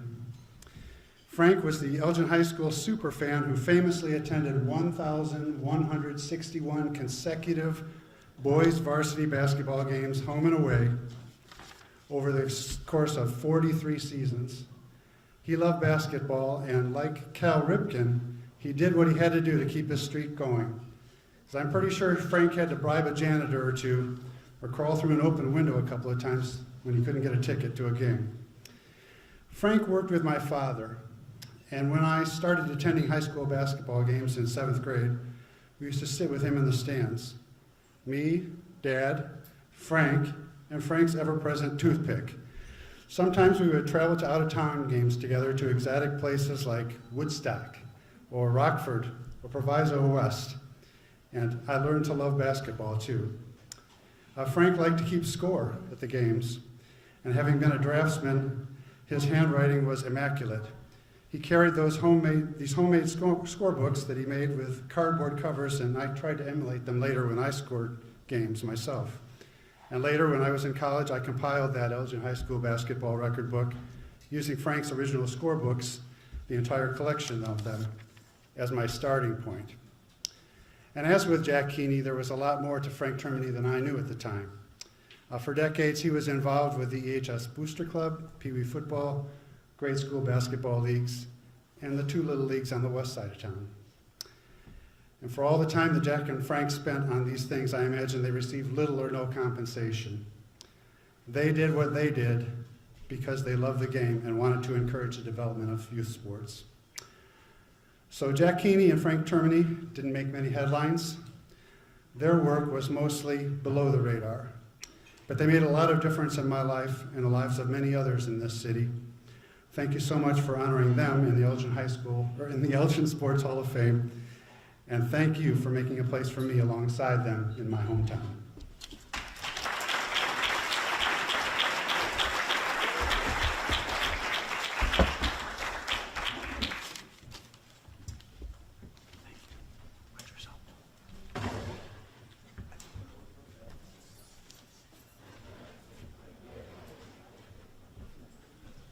Next up, Rich Renner.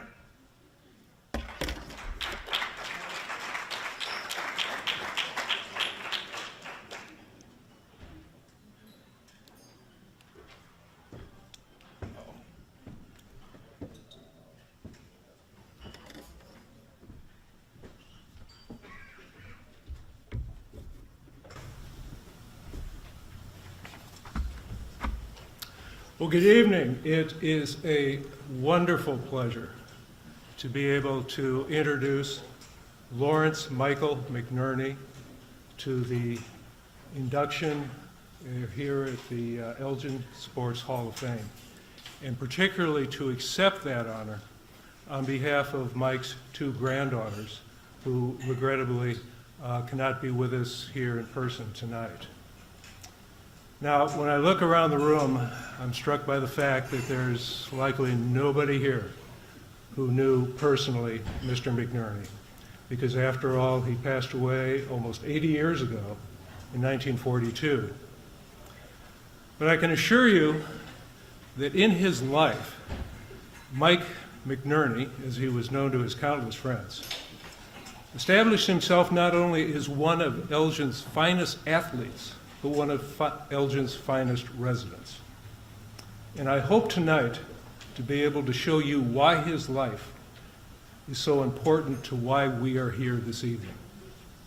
Mike went to Elgin High. He starred in 3 sports. He quarterbacked and captained a football team regarded as the state champions. Now, if you look at the newspapers at the time, there's some belief on the part of Northwestern University that he was going to go there and become their next quarterback. Seriously, what other college, though, could an athletic, red-haired, blue-eyed son of Irish-American immigrants go to but Notre Dame? And of course he did. He enrolled with the Fighting Irish, went there, lettered for 3 years, and quarterbacked the football team. Lettered for 3 years, and captained the baseball team. Mike graduated from Northwestern in 3 years, the president of his law class. He came back to Elgin to start his legal career, raise a family. But for all the obligations he took on, he had time to star for many years in regional baseball teams, including a famous semi-pro team in Chicago that routinely played in those days major league competition. At the same time, he always had time for his Elgin Maroons, serving as a coach, organizing booster events, and you know he loved to get back to South Bend, where he struck up a friendship with a fellow down there named Newt Rockby, while Mike was down there supporting his Fighting Irish. As you're going to see tonight, Mike is being inducted into the Hall of Fame for his achievements in football, baseball, and as a friend of sports. He truly was an all-around sportsman. Now, the games Mike played, particularly football, have changed a lot. I doubt that Mike, as a quarterback, ever threw a forward pass. But on the other hand, he was a great drop kicker. And as you know, that play doesn't even exist anymore. So when we're here tonight trying to get our modern minds around Mike's athletic achievements, I would suggest to you that what speaks to us are not statistics, but rather the qualities that he brought to the playing field, qualities that are timeless and always appreciated. First, an absolutely remarkable physical toughness and courage. And second, a personality that simply radiated confidence and leadership. As for toughness, in his junior year at Elgin High, playing against Rockford, he took the opening kickoff, did a good run back, and broke his leg. But he was the captain of that team, and he stayed on the field, and he quarterbacked the Maroons for most of the rest of the game on a broken leg. Now, in his second year at Notre Dame, he was not expected to play in their big game against Wisconsin. His knees were just too damaged. But he did suit up, they put him in, and he was nearly killed. He took injuries that were so severe, including one, a powerful hit just above his heart. He was taken off the field unconscious. It took 30 minutes to revive him. The team sent him back home here to Elgin, hoping he could recover, but never expecting to see him on the playing field again that year. Well, he was back on the playing field for Notre Dame in a month. And on his first play back, he fielded a punt, ran it back 40 yards for a touchdown. Now, his senior year at Notre Dame was the year he quarterbacked the Fighting Irish. And it was probably one of the most brutal and tragic years in American sports history. You see, Mike played in the era of the flying wedge. You know that formation in football where the group of the young men get together around the ball and they just run it and push it forward into another group, which is running and pushing back, kicking, fighting, scratching. And so many young men, too many young men, were dying as a result of broken necks, broken spines, broken bodies. The President of the United States, Teddy Roosevelt, who you know was no wimp, called the leaders of football to a meeting at the White House and said, you have to change this game to save it. And they did change it. They introduced innovations to open up the game like a line of scrimmage and a forward pass. But Mike never experienced these changes. But thankfully, he did not have to give his life for the Fighting Irish, but he did give his mobility. You see, those knee injuries added up. And in his senior year, in October, there was a headline in one of the newspapers that said, McNerney quits the game. His knees were just too bad. Now, he stayed with the team because he had such leadership qualities that they wanted him to coach the second team during practices. Well, this all lasted a couple weeks. Pretty soon he was back on the field. He finished up his senior year quarterbacking the Fighting Irish with special knee braces. I feel very confident that but for those knee injuries, we would be here tonight inducting a Major League Baseball player. Now let me break here for a moment and express my personal congratulations, and I'm sure those of the Mcnerney family, to everyone, all the individuals and the teams, who are being honored here this evening. Your achievements are awesome. And I want to thank, too, the Hall of Fame for giving the community the opportunity to recognize those achievements and celebrate them here tonight. This has made me think a bit and wonder, why is it that we not only enjoy, but that we honor sports so much? Bear with me on this, because I know what we read in the newspapers and what we see sometimes on the playing field will challenge this belief. But isn't it still in our hearts the feeling that there's a traditional connection between sport and character? And isn't it true that our greatest sports heroes are men and women who not only entertain us, but inspire us? Jackie Robinson, Roberto Clemente, Jesse Owens, maybe Simone Biles. You have your own lists, each of you. Well, on my list is Mike Mcnerney. His life was an inspiration and a validation of the dignity of sports, the mission of this Hall of Fame, and why it is so great that we're able to get together here tonight and celebrate those values. Now, I'll say this, we all can be inspired by Mike's physical courage that he showed on the playing field, but that courage carried over into the rest of his life. When he was a young lawyer, he returned from lunch one day, looked under a desk and found a live bomb under the desk of a judge he was working for. And he took care of that situation. And Mike's physical courage was always coupled with a moral courage. He took on a lot of tough cases, and not always popular ones.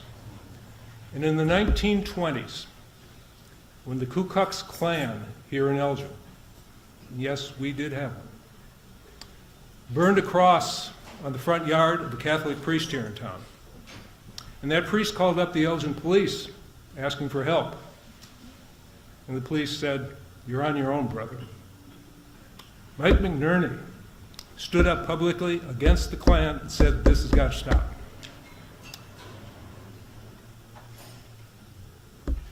The city of Elgin loved Mike's courage. They loved his leadership. They gave him many leading roles in civic and social organizations here. And in 1935, when the city of Elgin was getting ready to celebrate its first 100 years, a big centennial, the person they chose to lead the organization which would be arranging for those celebrations, it's Mike Mcnerney. You know, in everything Mike did, he was always the captain, always the quarterback. Mike's life had a huge impact.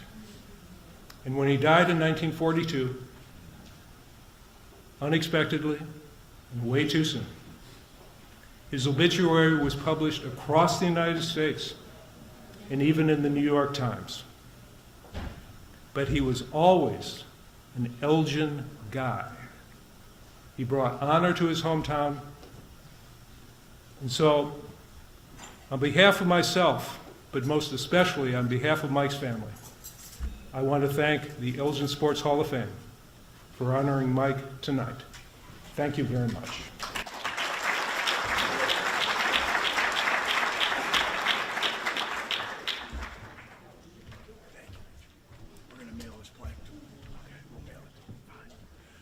Next up, Bill Angelo.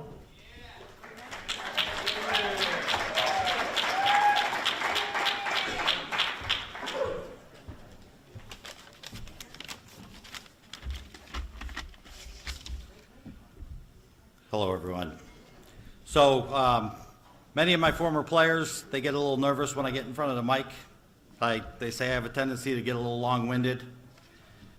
I think they're being a little dramatic and exaggerating a little bit, but I promise you I'll try and be brief. First, I want to congratulate all the honorees, the Outstanding Achievement Award winners, the scholarship recipients, and especially the Hall of Fame inductees. I also want to take a quick second to thank the Elgin Sports Hall of Fame for all you do for Elgin sports.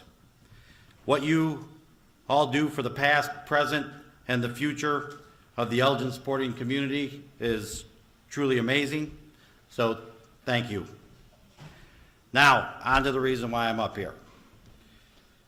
I'm honored that I was asked to introduce the next inductee.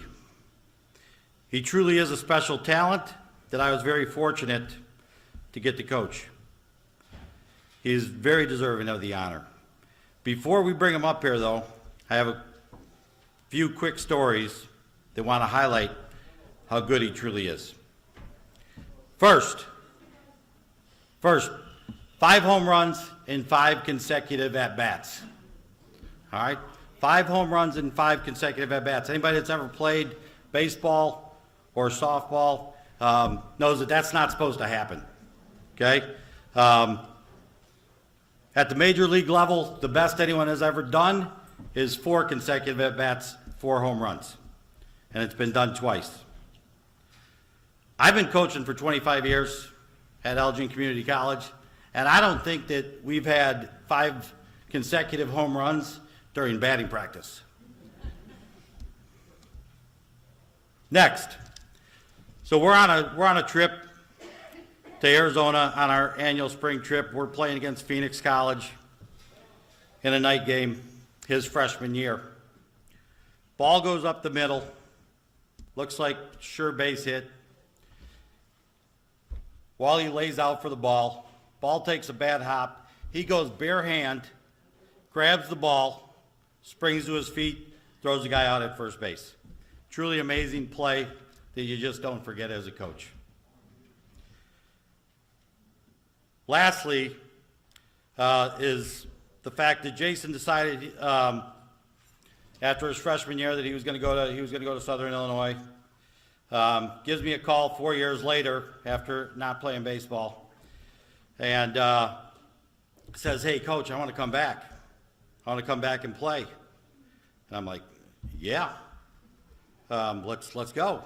So he comes back, and without missing a beat, helps lead us to our best finish in school history, 54-10, 3rd place at the College World Series, which is our best finish ever there. Set the doubles record that season, and which still stands today. Was named first team all conference and first team all region after taking 4 years off. These are just a few quick stories, just to give you a quick glimpse about the special player that Jason was. But what I remember most about him was his consistency and how he showed up to play every single day, which in my opinion is what makes a player truly great. So I present to you 2021 Hall of Fame inductee Jason Wally Richardson.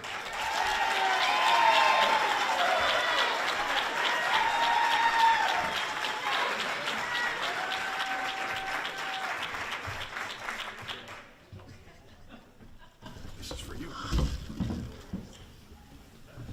Thank you. Congratulations, Jason. Thank you.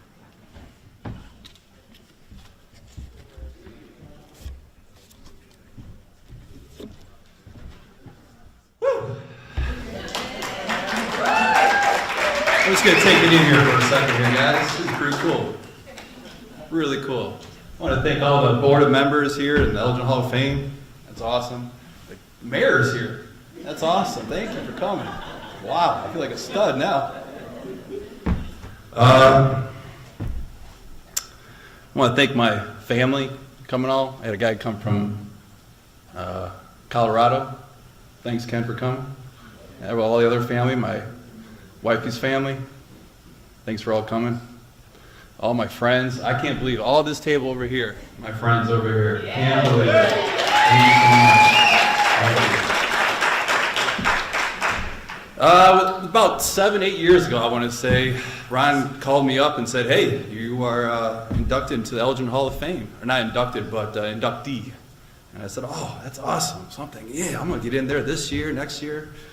Well, 8-9 years later, here I am, which I am so thankful for and so gracious for.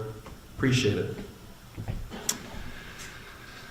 I'm a huge sports fan. I love everything. I want to congratulate all the other inductees. I mean, hell, Marcus, I used to play against him. He was really good. He was playing the same team as Darren here. I was a year younger than him. Never steal the damn ball from him. He always had great handles, and boy, can he shoot. Don't let him fool you if he said he wasn't a good basketball player. He was awesome. Also wanted to thank the guy at handball, John. First time I was here, where is he at? There you are, buddy. first time I was here, I was my backdoor neighbor was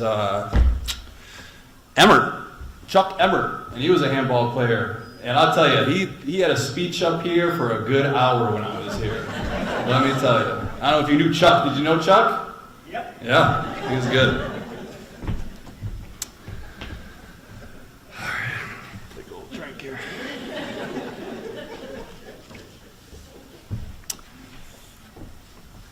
Tennis. First time playing tennis, my mom at her house on Wing Park Boulevard was hitting the ball on the garage. So I said, hey, I'll try that. So that's how I started hitting the tennis ball on the garage.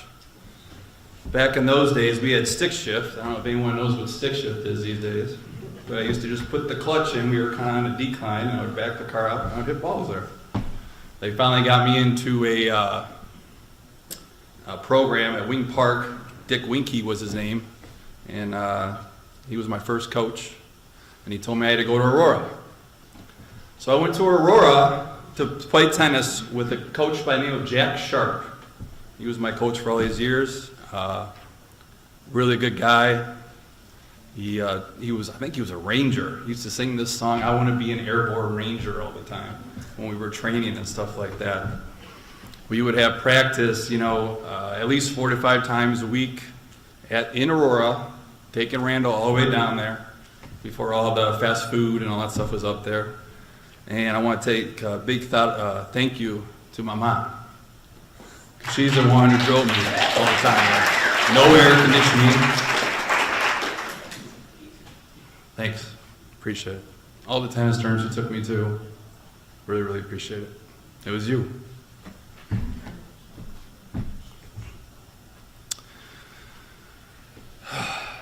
So, we would go down to this, I would play in Aurora. In the summer, I'd play 5 times a week for 6 to 7 hours. I had no life, but I loved playing tennis. It was so much fun. I got to play in awesome places, country clubs, and I'm not as good looking as I am right now. I used to have a tail that came out down here. We would go to these tennis tournaments and you would sign in and you would get a t-shirt from someone. And of course I'd always go to Subway and get a meatball sandwich. I would have a stain right here.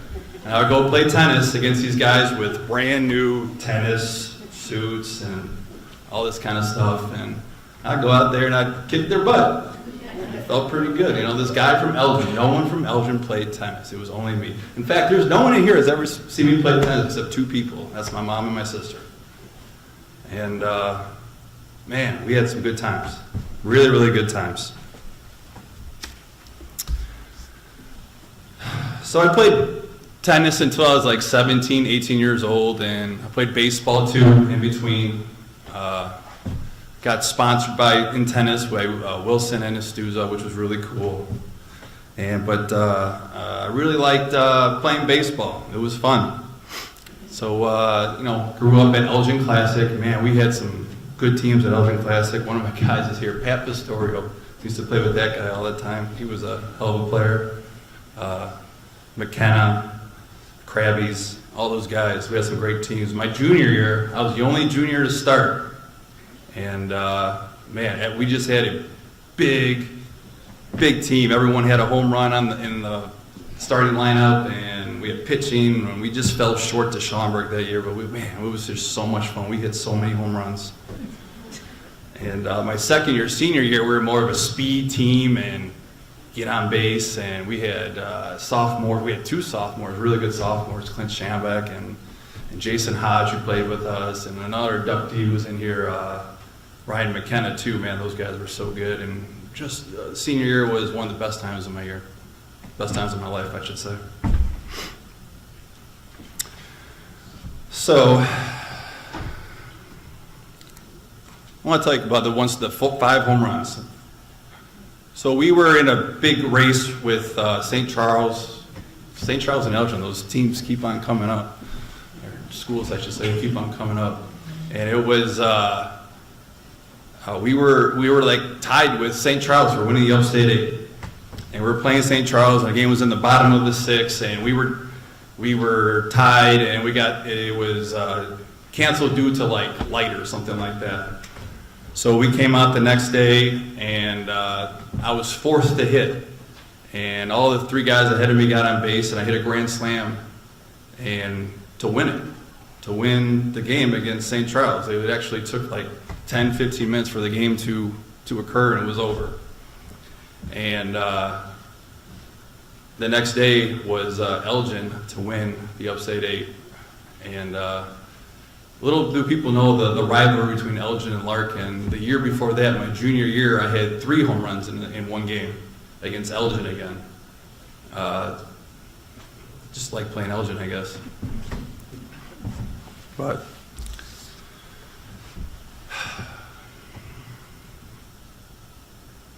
there's one person here who I really wish saw this. He died when I was 14. He was a baseball player. He was went to Eldon. Was on the 1970 Elgin state team. Found out last night, which was pretty cool. But I think he'd be pretty proud of me today. And that's my dad. And I really appreciate everyone being here. Go Larkin, go Cubs.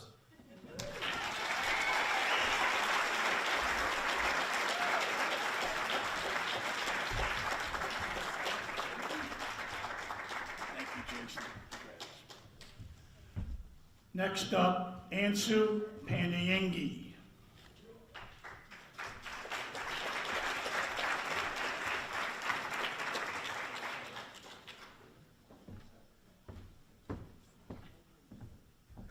Good evening. Come on now, good evening. There you go, there you go, there you go. Awesome, it's a wonderful opportunity to be here tonight. As a member of a sports family that spent the 90s and early 2000s at Larkin, I've seen and I've been around a lot of talented athletes, some of which are in this room today. When I was a youngster, I remember watching Darren, play, I remember watching Coach Carter play, Marcus play, and it's a privilege to be amongst you all today. It's also a special privilege and an honor to have the opportunity to introduce somebody who I would call not only a friend, a former professional colleague, a teammate, but more importantly, a brother. When EOD asked me to introduce him tonight, I said that I would do so under one condition, only if I could use the word exemplify over 5 times. I got a story for this, so I want you guys to keep track around how many times I say exemplify. You see, about 8 years ago, EOD was one of my groomsmen at my wife and my beautiful wedding, right? And he gave a speech, and he stood up there amongst my brothers.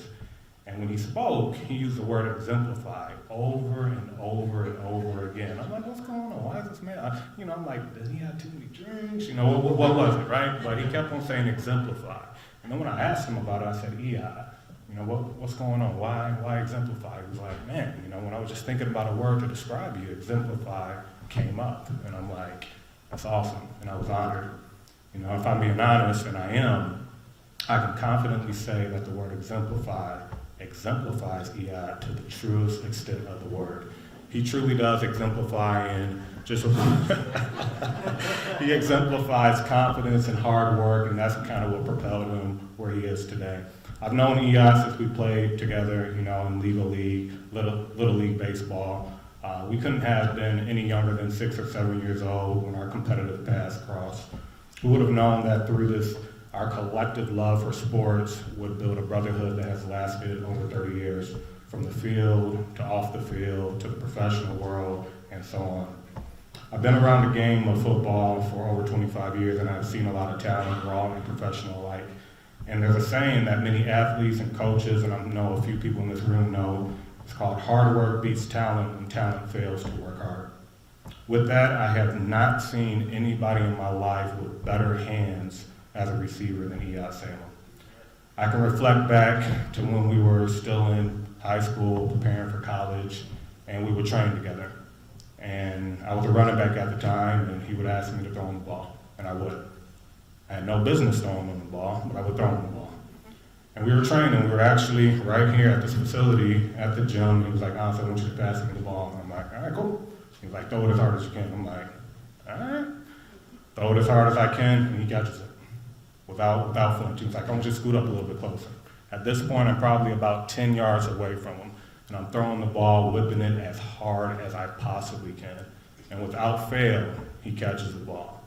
He says, "Honestly, come a little bit closer." I am literally about 5 yards away from him. I'm like, "So does he want a black eye, or like what's going on?" And he says, "Throw it as hard as you possibly can."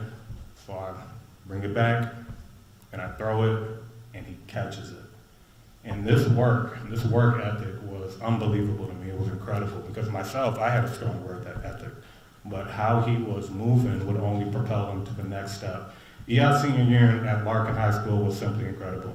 He was selected as all upstate, A conference, all area, all state receiver his senior year. He set Larkin single game records with 13 receptions and 305 yards, ending his senior year with 45 receptions, 811 receiving yards, and over 1,000 all-purpose yards.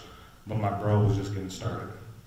Him and I went to go play collegiate sports at Illinois State University. I remember that day he asked me about the school.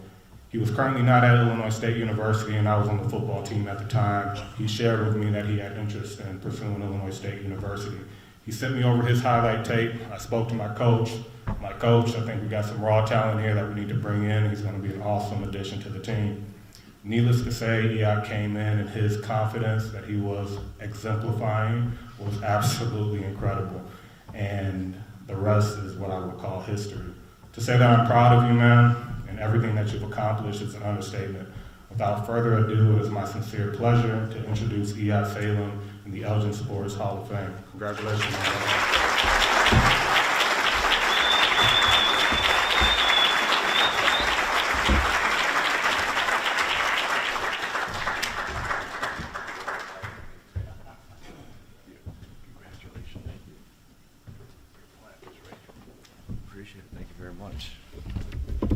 Well, Ansu, that was nice of you.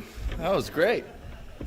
Nice words, man. Really nice of you. I appreciate you being here. I appreciate all of you for being here tonight. The staff, all the incredible athletes. I'm truly privileged to be standing up here. And, you know, as Coach Carter said, right, you got to start with some thank yous, right? So, you know, without a doubt, the folks that are here with me tonight, you know, my dad who put the ball in my hand, played catch with me, and you know, it's the first time I kept saying, "Hey, throw harder and harder." And, you know, my mom, the unbelievable support that she's given me over the years, and coming to all my games, learning as an Arab family how to tailgate was a little bit different.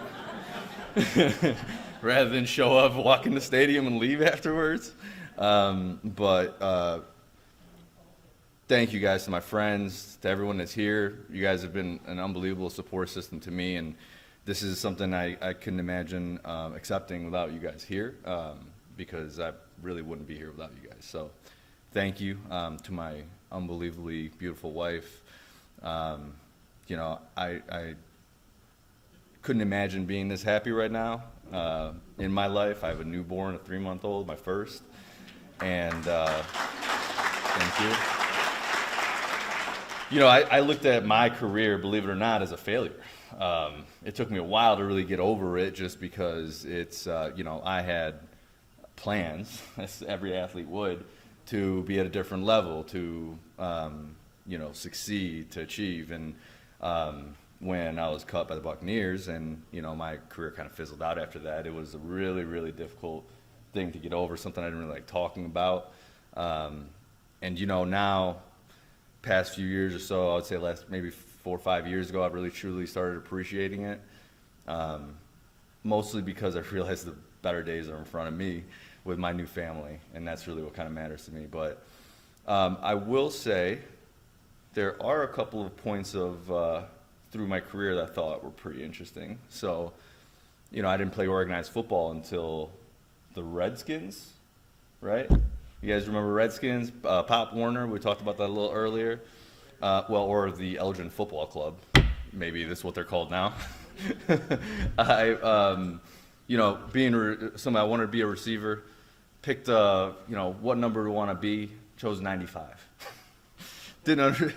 So here I am trying to figure it out, and I just remember just trying to fit in. I've never played organized football, trying to figure it out, and, you know, just blending in to the rest of the crowd until I really achieved what I thought was incredible, and I was a backup kicker. And so from that point on, I just remember telling my coach one day after practice, throw it harder. It was just a fun thing for me to do. Well, he decided the first time I thought I should get a pass in a game was the championship game. And it was in the fourth quarter. So pass gets thrown, I catch it, I black out, I don't know what's happening. And, from that point on, I'm like, trajectory. This is where it's going to go.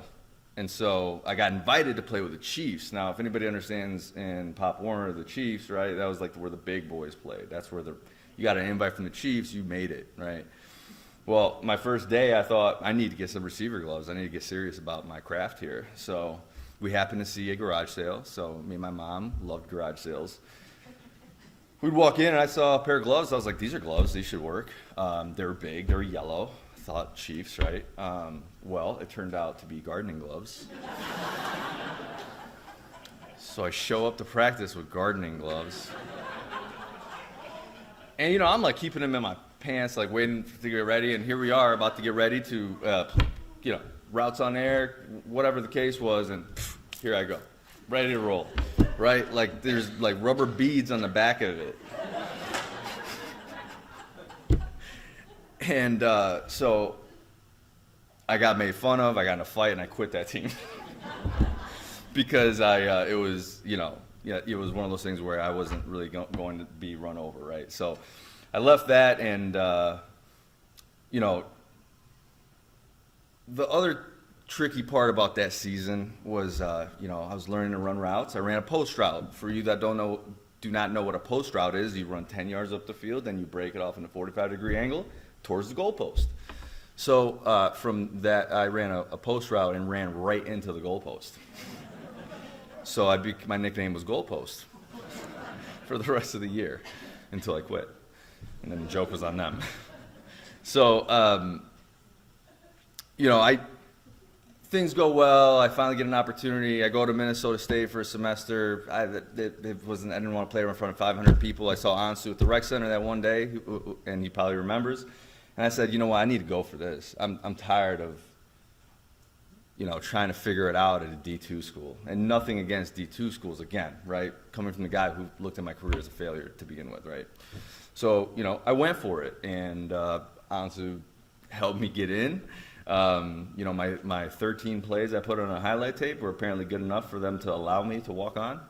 And so similar problem my first year there, right? Came in overconfident, not that strong or talented, maybe 165 pounds soaking wet. And for the first year, I think, honestly, you remember, my name was iPod, right? So it took me about a year for everybody to call me Ed.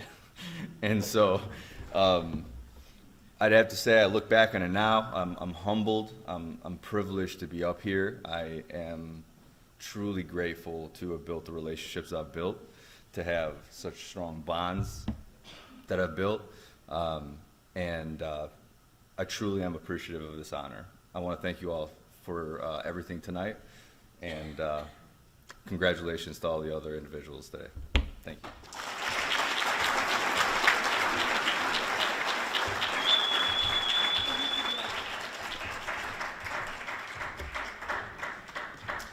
Our next presenter, John Rackey.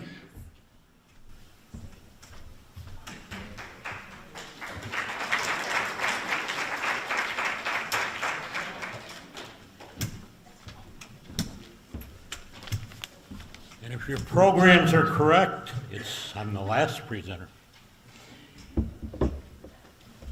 First of all, let me, before I speak for our final inductee, as a former member of the board of directors of the Elgin Sports Hall of Fame Foundation, I know how much work goes into organizing this event, and especially after the pandemic hiatus.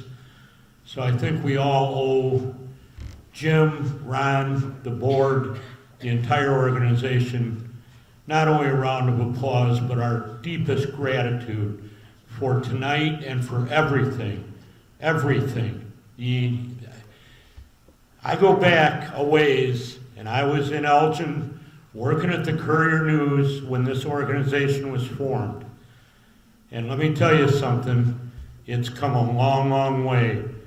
And it continues to move forward in a positive direction because of the people that are on the board, the people that run this thing, the people that give incredible time of themselves to this organization. So Jim, Ron, Mark, everybody on the board, thank you.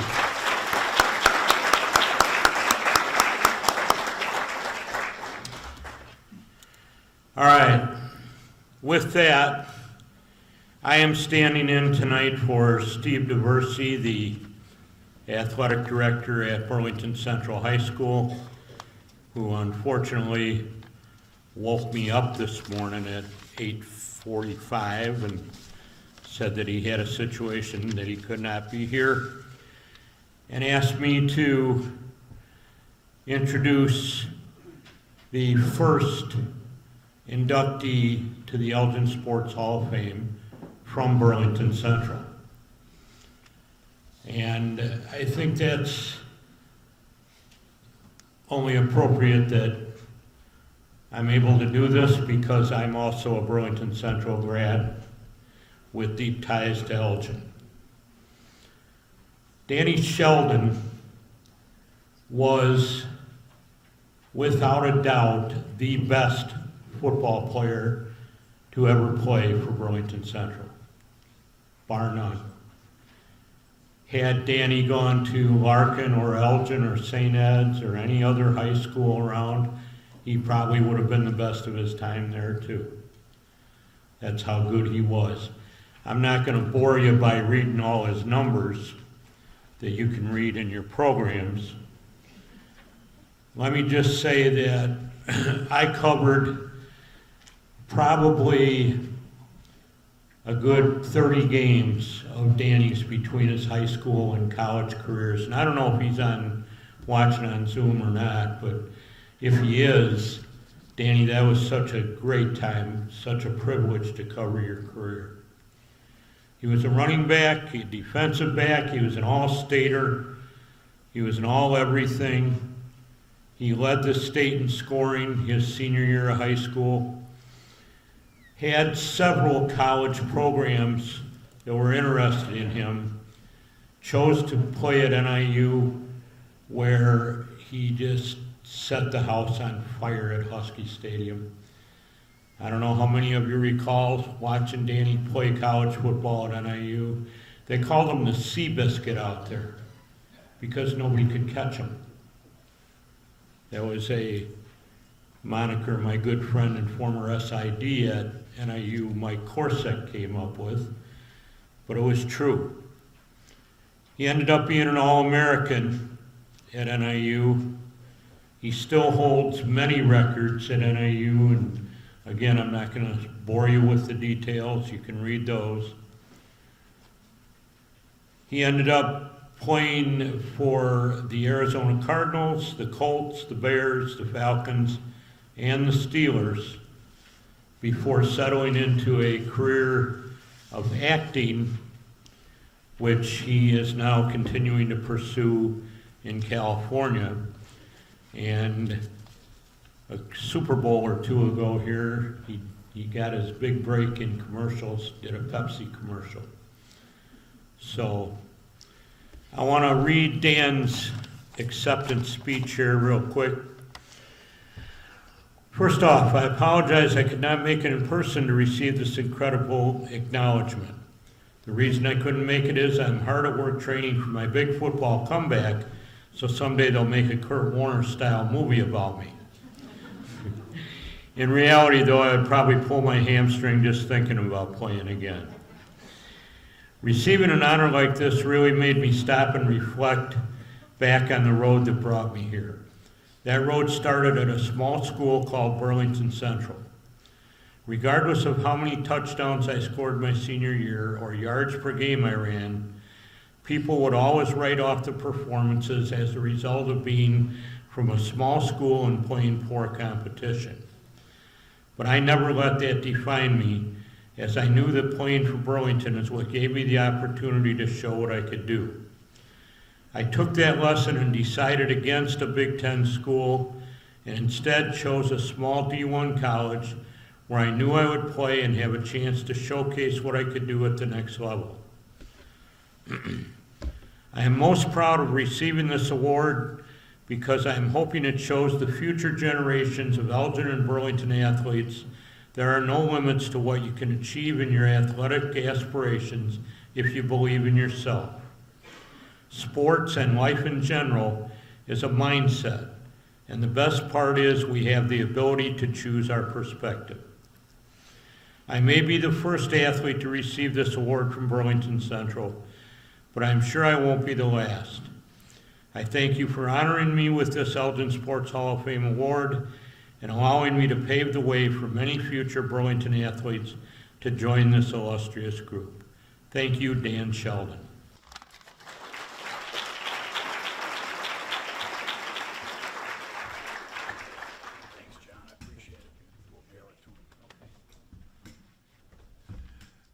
What a fantastic evening. Just give me 1 or 2 minutes to sum it all up. I know it's been a long night, but this has been 2 years to put together because of missing the pandemic, or because of the pandemic situation last year without a banquet.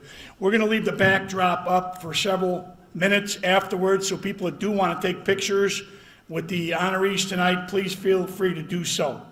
After tonight, we have 199 members in the Hall of Fame. Fantastic. Number 2, we've given out $675,000 in scholarships in the last 42 years, which is another incredible accomplishment. We have digitized our Hall of Fame through the efforts of Touch Pro, Ben Erickson, Corey Topple, etc. 2 weeks ago. We promise it'll be updated, continue to be updated, so next year's banquet hopefully will be completely updated. If you like what you have heard tonight and like what you have seen, please, please take a look at the back of the program. There's a membership/donation form there to our organization. We would like to thank all the members who year after year have supported this organization. They are listed on our program toward the back. With their financial support, we are able to continue our scholarship program. Please, to our board of directors, I thank you for all of your volunteer service that you give each and every year on this board. I'd also like to thank everybody in this room for their patience tonight. Thank you for coming out and supporting our honorees. And thanks again. Please take a look at our organization and try to do what you can to support us. Thanks again. Drive home safely. Thanks for your attendance tonight.